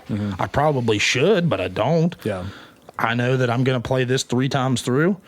As long as you guys know that this is the first chord, this is the last chord, that's 1 times through, 2 more times next 3, we're all right. I mean, everybody's different, you know? Everybody's different. Like, I a lot of stuff that, like, my solos and stuff are off of vocal cues. Like, if our vocalist is taking a break during a song, I won't hit those because it's all vocal cues. Well, with your guys' band, is anybody else singing? No, well, I sing part of that. So what you're saying is no. we do backing stuff, but our bassist always forgets in practice to do it. He only does it live. Yeah. And I'll try to do it, but if I don't have his vocal cues to feed off of and hear him, then I'm not going to be able to sing it right. Live, I'm the only one that sings. On the record, Warren had sang back up on one song. Bergoo, yeah. That was the only one you sang back up on. And when he brought it to my attention, like, hey, let me try. I'm like, well, I got a harmonizer pedal, Warren. We don't need you to do that. I'm like, I don't know how that's going to sound. I've never heard you sing it before. And he went in there and he's like, well, this is what should happen. And he cut it. I'm like, all right, sounds good. So now I got to get 2 microphones in front of Warren, one for his saxophone and one when he sings. You know, because he'll sing sometimes with his instrument mic, and where it's set level wise, you can't really hear him that well. So that's another thing that I've talked to him about, is getting another microphone, that way he can sing. And not only that, but Warren's got a great voice. So there's some songs like the Jethro Tull stuff that we've tried one time on that from just somebody saying, well, you've got a flute, play Jethro Tull. You know, play Jethro Tull. That way he can put a microphone in front of his face and sing. Except the owner of the bar sang it, and really bad. He sang it for a second off mic, and I was like, oh, that sounds pretty good. And then we did it, and it was like, oh. He might be listening to this. It sounded fantastic. He was pretty good. Sounded incredible. And that's another, it's incredible. But that's a big part of who we are, is Josh's ability with looping and with harmony pedals. I mean, it's it makes the band sound really full for a 4-piece, but it's more than that. It's part of our thing, you know. And so again, the looping and the harmonizer, it's part of the Josh Folmsbee Crooked Roots sound, I think. Yeah, and I think if there was anything to describe it to or relate it to, it would be INC credible. Or INC Readable. I thought you were going to say ICP. ICP, Insane Clown Posse. But Brian recently was like, he had said that I was a gearhead. Yeah, when I joined the band. No. Well, no. I am, essentially. But when I joined the band, he said to me, he says, now you may look over, before my first show, he said, you may look over and you may hear me singing, but I'm not there. Okay. I'm in the bathroom. It's all right. I thought he's a looper. And so the first time I showed up, I noticed he had just this huge pile of pedals and effects and all this. And I thought, oh, great, here we go. There's a guy that has like about 1,000,001 pedals, and he'll use one of them. Yeah. But no, that was the thing that struck me right off, was the fact that he uses them, he has them, and he uses them. Yeah. So that's what I meant by you being a gearhead. Well, but I would never ever think of myself as a gearhead or a pedal head or anything like that. I've never thought about you like that, honestly. Yeah, Even exactly. I've seen your setup. Well, and at one point there was 7 or 8 different pedals in front of me. Recently, Evan Farrell, you know Evan, he had sold me a Line 6 M13, which is a process effects board for guitars, and it's got reverbs and delays and distortions and modulations and all these things. So I went from hooking 7 pedals up a night to only running that, my vocal processor, and a looper. It's so much easier. I don't have to worry about messing with everything. If something's wrong, I have less things to try to identify what's wrong, what's it's, and I use Warren when we sound check. He'll be like, oh, so you're going to play through all of your effects here before we go. And so I'm like, I got to get the volume levels right, because there is 3, 6, 9, there's 12 different effects at any given point. I can change the scene, is what it's called, and do a whole different thing of effects. But I've got 12 in front of me that I can use. If one of them's too loud or too soft, then you go right into it. Yeah. That's how I look at it. It needs to be right. That's the reason I have only his acoustic in my monitor, because it gets really wild. I can't hear nothing. I mean, I'm a really good lead guitar player. But I can hear, as long as I can hear his acoustic, I know where we're at. Yep. And And if I don't know where we're at, we're screwed. Oh, you're screwed. And that's another thing that I praise Bob so much for. Being able to play live in a band with 4 different guys doing 4 different things and him being able to play to a loop. That right there is, I don't play drums, but he's got to listen, because if he doesn't listen to what I have looped, we get lost. Mm-hmm. And he does that so well. He's done it since day one so well. I've gotten a lot better with a looper pedal. I'm sure he could attest to that. When we first got together to be like that, the timing would be off. And with those looper pedals, you've used them before. Oh, I hate them. But you have to be perfectly on time, because if it's not, you get lost. And there are some times where we get lost. We'll get lost. Yeah. Or Warren will go to solo, and I'm preparing to do my solo, and I'll loop something, and then I hear it, and I'm like, that's not right. And then I cut it off and do it again, But he's really, really good at being able to play to that loop. And sometimes I'll look back, and he can't really do a whole lot different when that loop's on. He's kind of got to play the same thing. I get frustrated. Exactly. That's where I was going with that, Bob. Don't you worry. I'll look back, and Warren's just taken a 4-minute sax or flute solo, and then I've taken an 18-minute guitar solo, and Bob's just back there going, same thing for 37 minutes. And I just look back and I'm like, Bob, that's incredible. Incredible. Incredible. And I don't get to hear what everybody hears out there, because I don't really hear nothing. Yeah. I get an opportunity to listen to stuff after the fact sometimes. This man right here plays some of the most awesome bass lines. I mean, seriously. Mediocre. You're too No, nice. really, man. I'm not kissing up to you or nothing. I mean, seriously, he does. A little bit. There's so much love in this room. Oh, the tongue. The tongue. Brian's. There really is, though. I mean, you hit that right on the head. There is. It is, like Warren said earlier, it's like a marriage. It's like we're brother. Brian said it's like prison. I don't know. I don't know what that's like. I could ask some people what that's like. Don't drop the soap. Don't drop the soap. And if you cut me out of the mix, I will shiv your Or in ass. my case, don't drop the pick. That's why I've got the little pick holder on my mic stand. That way I don't have to bend over in the middle of stuff.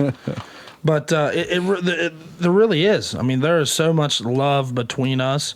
And not to bring it up again, even though my name's on the band, and Brian will say boss all the time or call me boss, and Warren's probably done it before, and so is Brian Bob. I don't feel that way. I don't feel like I am the leader. Like I think that we all together lead this band. I'm out front. I'm doing the singing. The name's on it, but it's all of us together. It's our product. It's not ours. Yeah, these songs that we recorded, I wrote as far as the lyrics and the guitar stuff goes, but they all added their piece to it. So therefore, it's not my song anymore. It's all of our songs. So it's love, and I wouldn't, without really feeling this. I mean, passionate, for the lack of a better word, not to make it sound like we really love each other, but I would just, if that wasn't there, I'd be like, hey, thanks for adding your guys' part, but they're my songs. No, I don't feel like that, because it's all of us working together for the greater good, for putting out something that we're all proud of, that we all can say, 20, 30 years, 2 years down the road, that we can listen back to that and know that we put all of our heads together to come up with something that we're proud of. Yeah. And passionate's a good word, because it doesn't seem like you guys have too much in common other than music. No. Not at all. So this is what brings you together. For instance, you and Josiah and I, wrestling fans, right? Big wrestling fans. Warren, I'll bring up wrestling to him, and he'll just be like, oh, God. It's like Bob used to be into wrestling, and I can have conversations, and being older, Bob knows a lot of the older wrestlers. He'll bring up the Von Erichs and stuff like that. Okay. I am knowledgeable, so I know. I talked to Warren about this stuff, and he's like, shoot me in the face, please. I was telling him about AEW, and he's like, oh, okay, yeah. The root beer? That's a root beer, isn't it? Yeah, But exactly. with him saying that, these guys get talking about movie stuff. Shit, I don't know nothing. Well, and it's the same way. There are those little things that we have in common. For instance, Brian is very, very knowledgeable about history. Warren is knowledgeable about history himself. Exactly. He shakes his hand half and half. Brian is very, very, very intelligent when it comes to things like that. Thank you, Fairmont State. Woo! And they'll start talking about history, and I'm like, okay, sure. But that's the M word isn't the easiest word amongst the four of us. But for some of us, it is marriage. Yeah. But that's but Never again. It's not all words. Never, ever again. all his exes live in Texas. But No one lives up here. But honestly, right? It's like it's so parallel to a good marriage. I mean, you're going to have this soul and essence place where you come together completely, and yet, well, in that case, there's different genders going on there, but you're just, you have multi interests, right? And you come together very strongly and passionately on one thing. Like, we'll talk about our music loves. We'll come together. We love a particular band, and then you and I especially. Yeah, and then we despise. There are things that I love that you despise, and and there's things that we hate equally very strongly. Yeah, and that's the best part when I'm like, man, I really hate this. Warren's like, you know what? I hate this too. But yeah, no, that's exactly successful relationships are all about that. You know? And with you talking about marriage, what he's essentially saying is, if by chance I would ever get a divorce, I could move in with him. And his wife Christine would sleep on the couch, and I could sleep in bed. I don't know. I live under the bridge down here. But no, and I mean, we've said it multiple times. That's what it is. And to me, you can be successful and not be as tight and as friendly and as close as we are. But like I said earlier, it makes it that much more enjoyable because we're having fun on stage. We can look at each other and say, yeah, that sounded good. Or Warren will take a solo and Brian and I will look at each other. And, there'll be some times where Brian doesn't know I'm watching. I'm peeping Tomming on him. And Warren will be playing a solo, and I can just look at Brian, and Brian's like, into it. Yeah. And obviously I'm into it as well, but it's being able to look and see that everybody's enjoying what they're doing. It's like that story that Warren told about when we were sitting in awe of watching Bob's drum solo. I think there's been a time where every one of us has been just blown out of our socks by what the other guy in the band is doing at that time. Bob's doing a hell of a drum solo. Warren's doing a hell of a flute solo. Josh is in the middle of a guitar solo. You'll never hear that about the bass player. But these three guys, these three guys are fantastic. And bass player's hair looks great today. Oh my God, he's using volumizer again. Brian's really good at carrying equipment. Yeah. I mean, at the end of the day, yeah. It's like carrying groceries. Gets it all in one go. Yeah, my first job out of high school was being a human pack animal, so I figured. And it's funny because as a musician who owns a lot of equipment, I don't know if you use if you have your PA that you use for the band. No, but my PA, my PA that we use is what comes with me. The PA, the guitars, the lights, the board, the cables. Bob's got his drum set that he brings. Brian's got his bass amp. Warren's got monitor, mic stand, mics, saxes, flute. I see these memes on Facebook, and it'll be like, you'll see a picture, and it's just a guy standing there where everybody else is loading equipment, and it'll say, oh, look, the vocalist, this is what he does when everybody else is loading their equipment. And it's like, nope, doesn't work like that for me. Not for you guys. Nope. And my band, it does. With Bob and I usually, race each other to the show. Yeah. We're usually always there 2 hours early. And, most of the time Bob will be there already set up or damn near close to being set up before I get there. Or sometimes I'll get there before him and I'll have everything set up. And it works out great that way because then we're not stepping on each other trying to, is my story boring you, Mr. Yawner? Very much. So we're not stepping on each other setting up, Bob's usually the first one there, and Bob's usually the first one gone. When that music's over with, leaves halfway through the final song. Yeah. when the night is over with, and he we're not loops playing that last drum beat. Yeah, I've got my looper pedal hooked up to Bob's drum set, so he can loop everything. When that final song is over with, and we're finished for the night, Bob doesn't play any damn games. Bob's tore down, and he is gone, and he's out of there. Money's in his hand. Most times or sometimes I can leave it on his dresser. I'm not that cheap. Now, come on. I'm not that cheap. No, you are very expensive, Bob. But he's there. He comes early. He comes early. He barely ever comes late. But does he come inside? He satisfies us all. I don't know if he comes inside. Usually it's dark. Just dust. Oh God. But as you can see, we have fun when we get together, and he's there. He's there early. He doesn't stay late because he grabs his stuff and he's out of there. And it's amazing to me because Bob's drum set isn't a 3-piece kit. Only at golf course. Yeah, Right. sweet tees. Yeah, when you're playing Jazz. a rack tom, a floor tom. No, I don't even have a floor tom. Yeah, a rack tom, a snare, and a kick, and that's it. And then sometimes it calls for Bob Haffer to bring his sub and his kick mics and his overhead mics, and he's got a lot more stuff. But 9 times out of 10, he's still out of there before anybody else is. And there's sometimes I'm 26, but I feel like I'm 170. Like, I just feel like at any given moment the wind's going to blow and I'm going to fall apart. These guys are all rolling their eyes at you. It gets worse. Oh, I know it does. But ask Warren. Warren and I, when we went to the studio, we stayed in a hotel room together. Nothing funny happened. But ask him. It was all serious. Yeah, It's a lot of dust. it was a lot of love. A lot of is what it was. A lot of dust. But he rides with me to shows a lot of times. He knows how much I complain about how bad I feel. And another thing that goes towards Bob. Bob is close to 3 times my age. 64. Yeah, close. I can't do math very well, but it's close. It's somewhere in the ballpark. If I'm half as good a shape as what Bob's in when I'm his age, I will be a happy camper. Sure, But you don't see the aftermath of what I go through the rest of the week. Cleaning up after you come No, inside. whatever. Bob, you're 78 now. No. 3 times his age. I understand. Yeah. But I can't. He isn't good at math, is he? I can't hardly walk the rest of the week because I got to prepare for the next show. Right. I'm not good at math, but when it comes to paying you guys, I'll make sure that I'm real good at math. I was going to tell, I think, a funny story. When I started with Josh, there was a tenor sax and there was a flute. Really hadn't played the flute, much at all. Okay, I'll go back to that. And then, I should get an alto sax. Oh, I can't hear myself. I need a monitor. Well, you know what?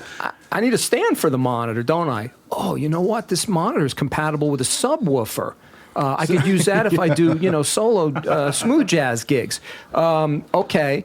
And so now And the vocal processor. And a vocal processor. And my room, I have no room in my little office. This office used to just revolve around a computer and a monitor and a sax. And now I've got this ridiculous amount of equipment and I have no room in there. Welcome to my world. My wife is constantly like, Josh, can you move your goddamn equipment? I can't get out the front door.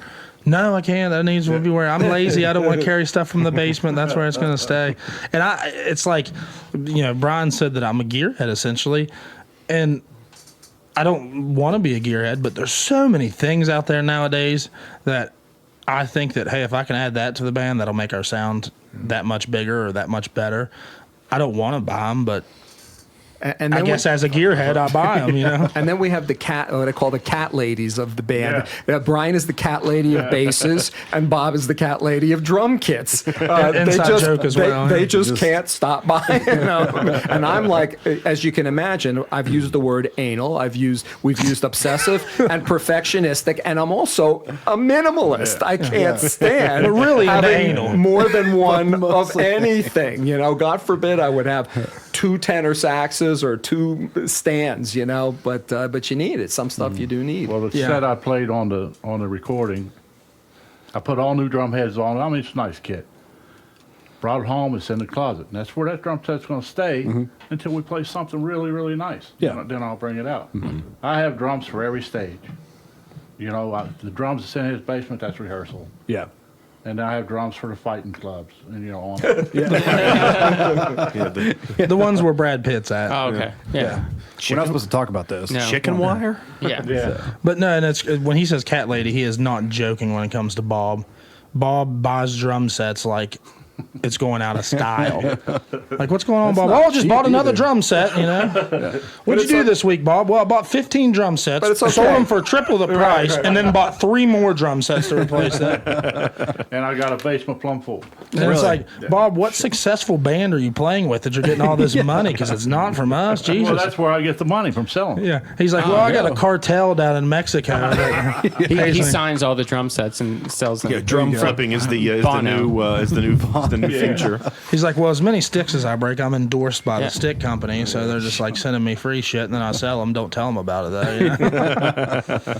But I mean, if anything is to be said, we have a great time doing what we do, and there's some times where, you know, you get ready to go to a show and you look in the mirror and you're like, man, I really don't want to go play this show right now. But you get there you get to chatting, you get on stage, you start the set, and then everything is kosher. Everything is the way it should be. Yep. Speaking of great time, I know you guys are a jam band. You guys are going to go 4 hours on this podcast. You're having so much fun. Well, if you got somewhere to be, Josh. No, I'm just saying. Well, it's hot in here. I've got my music video shooting. Have you about, learned your Facebook page? Selfless plug over there. Since last year? After that, let's check us out. Yeah. Yes, it is facebook.com/the crooked roots. Okay, you learned it from last podcast. I Yeah. listened. He's like, I don't know. Yeah. It's like, there's not very many Folmsbees out there. Just That was Google before we recorded a CD, started selling T-shirts, now and you're got serious. important. So you're Facebook. going, I'm loving it. My view here beside you, Daniel, is his pad, Josh's pad, and what has he got up? T-shirts. I'm telling you, he's going to the garment district. He's going to Well, you know, somebody recorded "Almost Cut My Hair" when we played at Sweet Teas, and I had it. Are you on- familiar with Almost Cut My Hair? You should be, because it's Yeah. a fantastic freaking I had it song. on my truck. It's like 17 minutes long. Crosby, Stills, Nash. I had it on in my truck, and there was guys I was working with, and they come around, they're like, "Who's that?" I didn't say anything. And after it was all over, I said, "Well, that's the band I play in." "Well, how long did y'all rehearse that?" "We never rehearsed that song." Yeah, that was one of those songs Yeah. where we were like, hey, let's try this. Yep. And some of the shit that these guys were doing, Jesus Christ. I'm it's telling impressive. you, I mean, really. it's But like I said you, earlier, Bob. it makes me, you know, everybody talks so highly of each other in this band except Brian.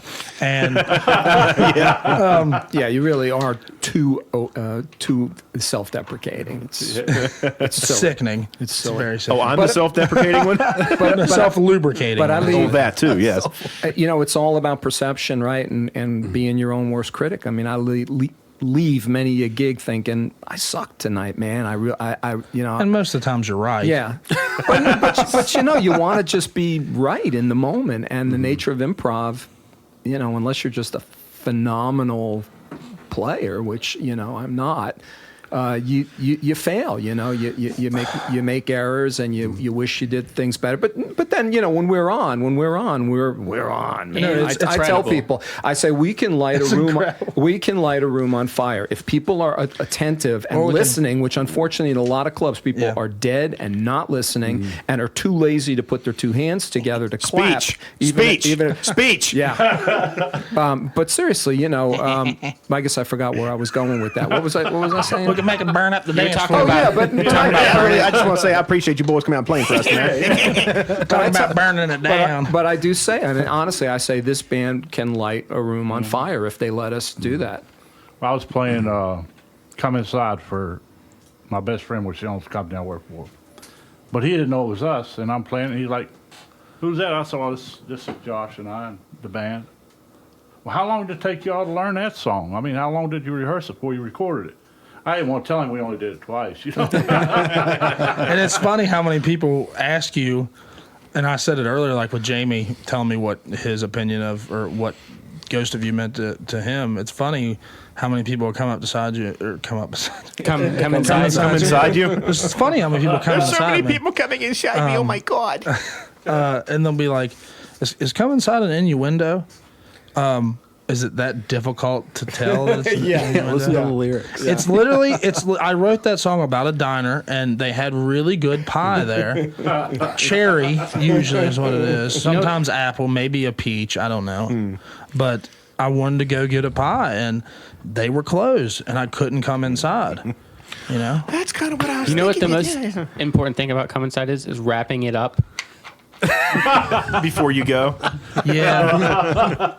Well, it depends. When you're anal like Warren is, then you're all good. Oh, the It's not a- puns. The it's not a big puns. Oh, the deal. humanity. And if you can't tell, like I said, we have fun, but it's a lot of busting balls too. Yeah. You know, literally, when you come inside, your balls are busted. Oh, God. And We've gone to the explicit part of the podcast. yeah, for you children out there, make sure your parents are okay with you listening to this. I am so grateful to be able to play with such incredible musicians. Incredible. And that's when that word really means something to me. Yeah. You know, it's a word that I use a lot, but I really mean incredible when I say us. Warren just said he's not a great player. Every person that's listened to the freaking album that I've sent to EP, that I've sent to them, EP. Wow, where the hell did you find that sax player at? Well, understand, I mean, I don't know about your natures.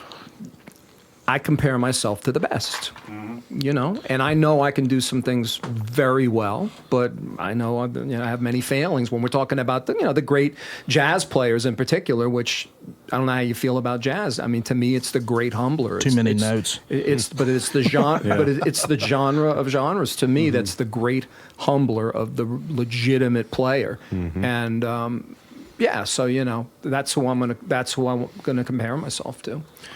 And I tell everybody, again, if you look at the thank you, I thank Geezer Butler. I would say, I got really big into Black Sabbath, 30 odd years ago when I first started playing bass, or however long it was. And I say, Geezer Butler inspired me how to play bass, and Geezer Butler taught me to play bass, but I am nowhere near his level. So again, like Warren said, you just keep comparing yourself to that idol or that person you put on a pedestal. And I think every musician everywhere does that in some shape, way, or form. Or should. Because that only makes you, I think, want to be better at what you do. Absolutely. I mean, me being a Jimi Hendrix guy, I mean, that was the reason I picked up a guitar ever to play that and Daniel Bonner. I mean, no, but all joking aside, Hendrix is the mecca of guitar players to me. I think the man reinvented the guitar. I know that there's certain people in this band that would probably disagree with me, Warren. But no, Hendrix is the best to me. That's the reason I started playing. And to compare myself to what I think is the greatest guitar player in the world is not easy, because I'm never going to be Jimi Hendrix. But I think that's a good thing. Why do I want to sound like what I enjoy so much? Why wouldn't I want to go out and try to make my own sound? And I think that's what we do with this band. We all have our own sound, and collectively it's like making a cake. A little bit of this, a little bit of that, too much of that, that's not right. Let's cut that out. Let's add the right amount of this to make the perfect cake. We're not perfect, but at the end of the day, if we're happy with what we put out as a product, that's what we want to do. We want to make people happy. And by coming inside, you do that. Sometimes. Well, it depends. Yeah. Depends on what the end result is. Now, don't be talking about depends. All jokes aside, though, I really think that Come Inside has grown to be a really good song, and I joke about it so much because I'm so proud of that song, especially because it just started as an idea and then it grew into something that was now a song. It changed a lot. Oh, it changed a lot. I found an old recording that I'd sent to Homegrown Hysteria, WCLG, 2 years ago with me just recording it by myself, just acoustic guitar and vocals. And it's not the same song. The song that I recorded last time we were here, it's not the same song. It's completely different. That's the beauty of collaboration, right? You get, a homegrown West Virginia boy and an older funk disco, player from New York, and a guy that did the Texas, country club scene. That's Buddy Miles' influence, and a guy who loves metal and grew up with metal, played metal. You put that all together, and you got this amazing soup now. With a whole new thing. Cake, soup, tomato. Yeah. And Josh plays a lot of the stuff that I grew up with. All the stuff that he's playing. We were there when it came out. Yeah. And that's because, in my opinion, music meant something differently than what it meant. Now compared to then. It was crafted. Now it's just produced. Yeah. Well, some of it. I just think that there's so much out there nowadays that you really have to look hard to find something that you can appreciate. This band has one thing that's very important: is heart. We play from right here. I'm serious. We do. Yeah, absolutely. And where's right here for all the listeners? The heart. Okay. I'm sorry, it's my heart. We're on the doll. Yeah, please on the doll. That's after I take my heart pill. So. Oh, Jesus God. All right. So I'd love to talk all day. We've gone almost 2 hours now. But I do have. Has it really been 2 hours? Yeah. Hour and 45 minutes so far, yeah. Nicely done. But Might as well round it out to even 2 hours, you know. Josiah, what have you been doing? You've been playing tambourine for us for a paying while. for this? Yeah, you guys are charged by the hour. I don't know.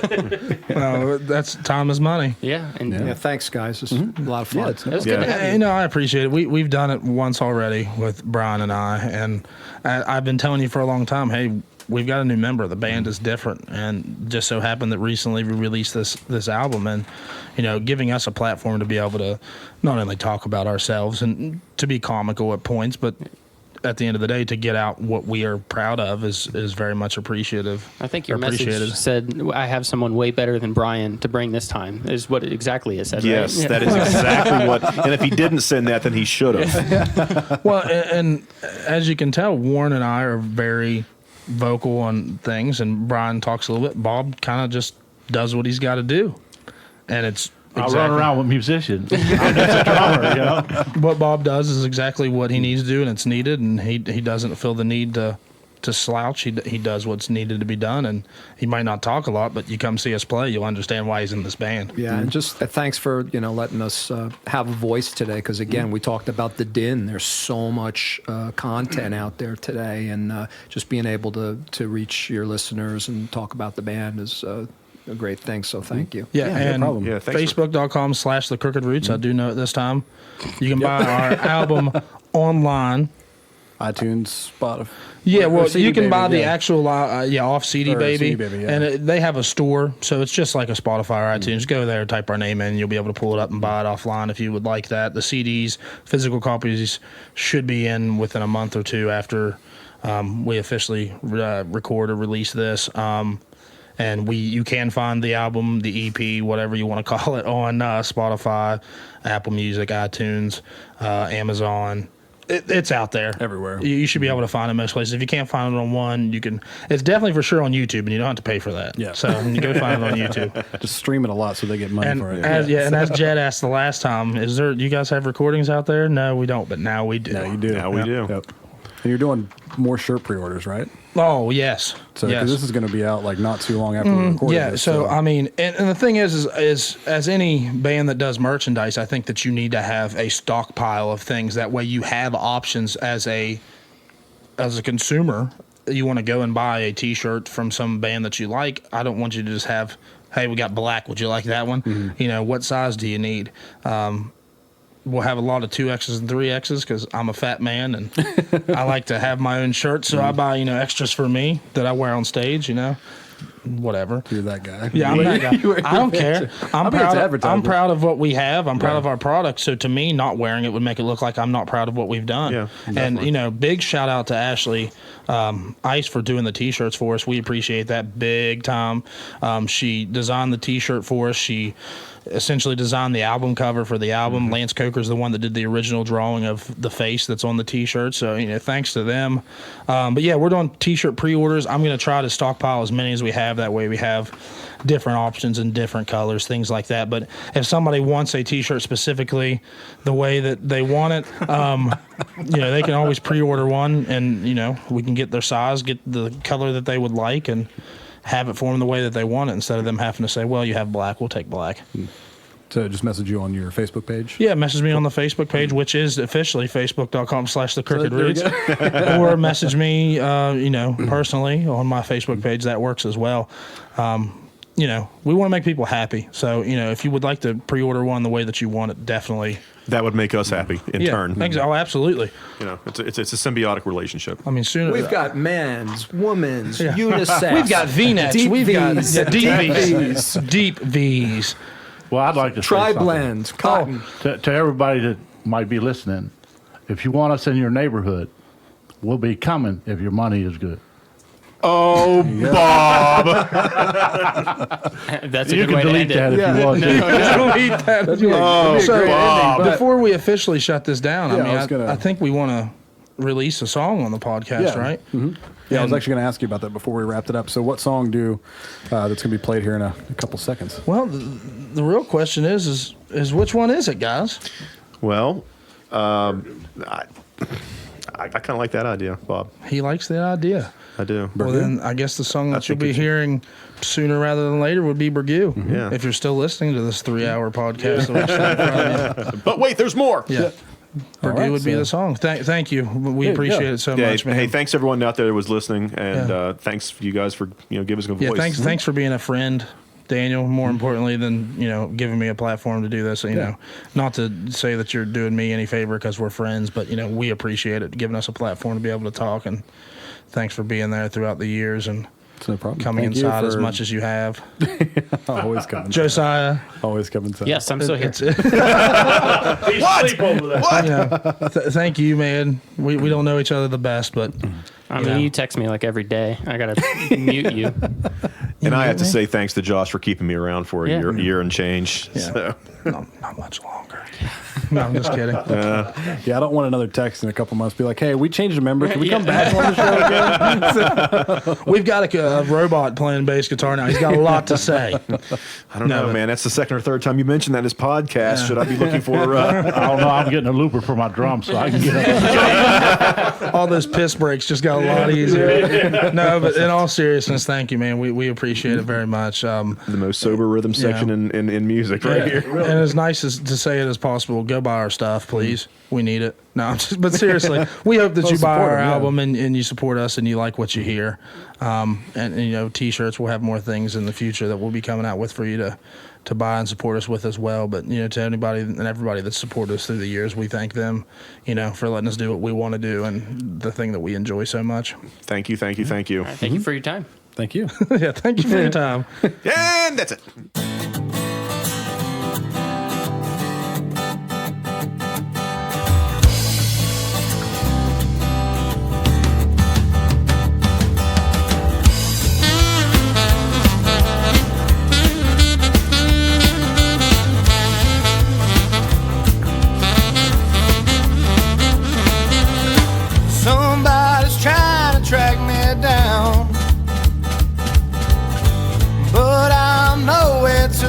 Found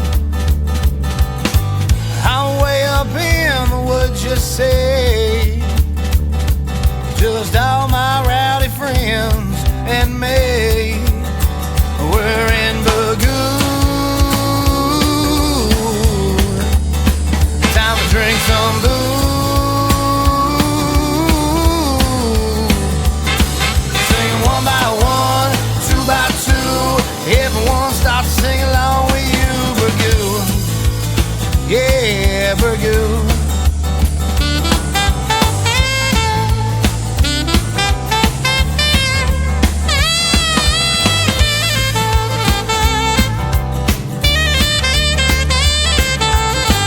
Down at the Trestle Bridge by noon,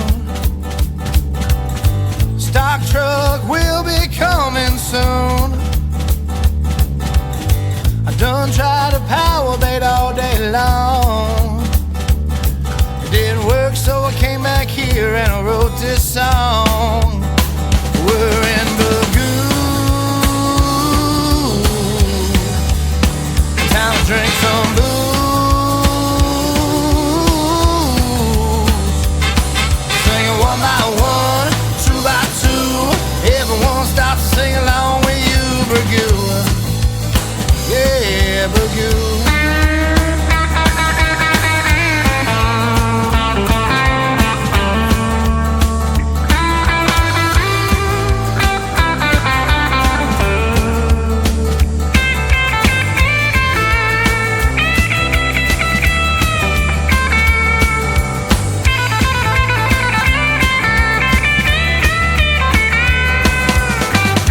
I've been coming to Bergoo since I was a little boy. Elk Springs Campground, to be exact. It's where I learned to do my fishing. Hell, that's where I learned to do my drinking too. My daddy gave me this place when I was a little boy, and I'm gonna give it to my kids too. Tell them all about Carol's store and how it's still way too cold to swim in June. And everyone you pass will have a friendly face, 'cause there just ain't no place like Bergoo. We're